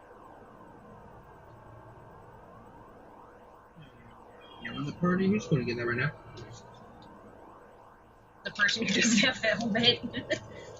Well, I don't know. Who has the worst AC? Mine is a 20. Well, yeah, but she's not here right now. She wouldn't wear this helmet either. 18/20, so if I have my shield up, then 20. Mine is 19 at max with the shield up. I would say with the Go Ranger. I have plate mail, and mine is still the lowest. Because we have Dex plus Strength as our... No, yeah, I know. It's still low. I'd say the Go Put the Ranger. helmet on. For helmets and headgear and those kind of magic items and stuff, I'll say its effects go into your suit when you go. So you keep your suit's look, but you get the red eye glare if you want, and the +1. I'm fine with that. So, I mean, you got the deck of cards, Kev, or Gust, and I guess I'll integrate and assimilate the new helmet, and basically take out like the belt buckle that's the recaster, and have like scan lines go across the helmet, and it sort of eats it like a transporter beam. Yeah. And then you see like a shimmer across the helmet pieces, and there's like a little new trim, and then the eyes flare. So it's slightly fancier than it was a second ago. Nice. It's like a Mega Man X upgrade. Yeah, exactly that. Yes. Get the little fist pump there. So, Alright. You're taking watch, right? I'm going to take the late night watch, like second or whatever the dark time is, to second shift. Okay. Anyone else taking any shifts tonight? I mean, I guess we could split them into 3. I'll take one line, and you can take one with Wolfie. Yeah.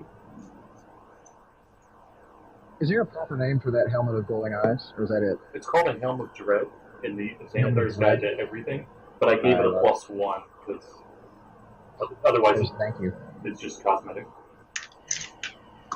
You like that +1? All right. So I've got to get out for the night, guys. Yeah. Yeah, I was thinking of ending it here anyway. It's a good spot to stop. Before we go though, does anyone have any points for the stuff they're doing? Jeez. Okay, so we're playing tomorrow. Yep. 7 o'clock. I do not currently have any other games scheduled. I do that I'm playing in as a player. I do, however, have another game that I am running. It's going to be Sailor Moon again, and it is going to be on August the 11th at. You got some time. Yeah, no. August the 11th at 11 a.m. our time and 3 p.m. UTC. I don't yet know whether it'll be a continuation of the last one that I did on RPG Lab, or if it'll be something totally different, but we'll see. No. Yeah, other than come watch us tomorrow night play in Chult or the Plains. I've normally got a Saturday game, but they're canceling tomorrow, and I'll be spending time with family. So. And if anyone's interested in a new RPG, Dresden Files Accelerated. Great RPG. Uses Fate Accelerate system. Pretty affordable. It's all you need to play. You trying to get points with Black Hat? No. Not sponsor. Sponsor me. Not sponsor. We wish. But yeah, it's a good RPG to check out. Along with the rest of Fate. But there's a Power 6 Hour. Yeah. Yeah. We already mentioned it, but Adventures of the Tranquil Sea tomorrow, 7 o'clock Eastern Standard Time, as these two and a few other people will be going through Sigil, maybe City of Glass, trying to figure out how to get out of these fields with some fiends. How to get a soul back. Yeah, no big deal. Just the demon lord took a soul, Yeah, no, it's fine. It's fine. And on Sunday at 4:30 Eastern Standard, I will be joining Jeanette's channel, which is J.E. Briggs, who's visited on our Twitch channel and so on. It's JEBRIGGS 79. She'll be running Raven's Hill, which is a very gothic Ravenloft-like campaign. It's not Ravenloft, and I will be playing a Kenku Bump. I think it's the finale too. But besides those two things, that's everything like that. So, everyone enjoy your 4th of July. Yeah. See y'all next week. Ciao. Bye, everybody.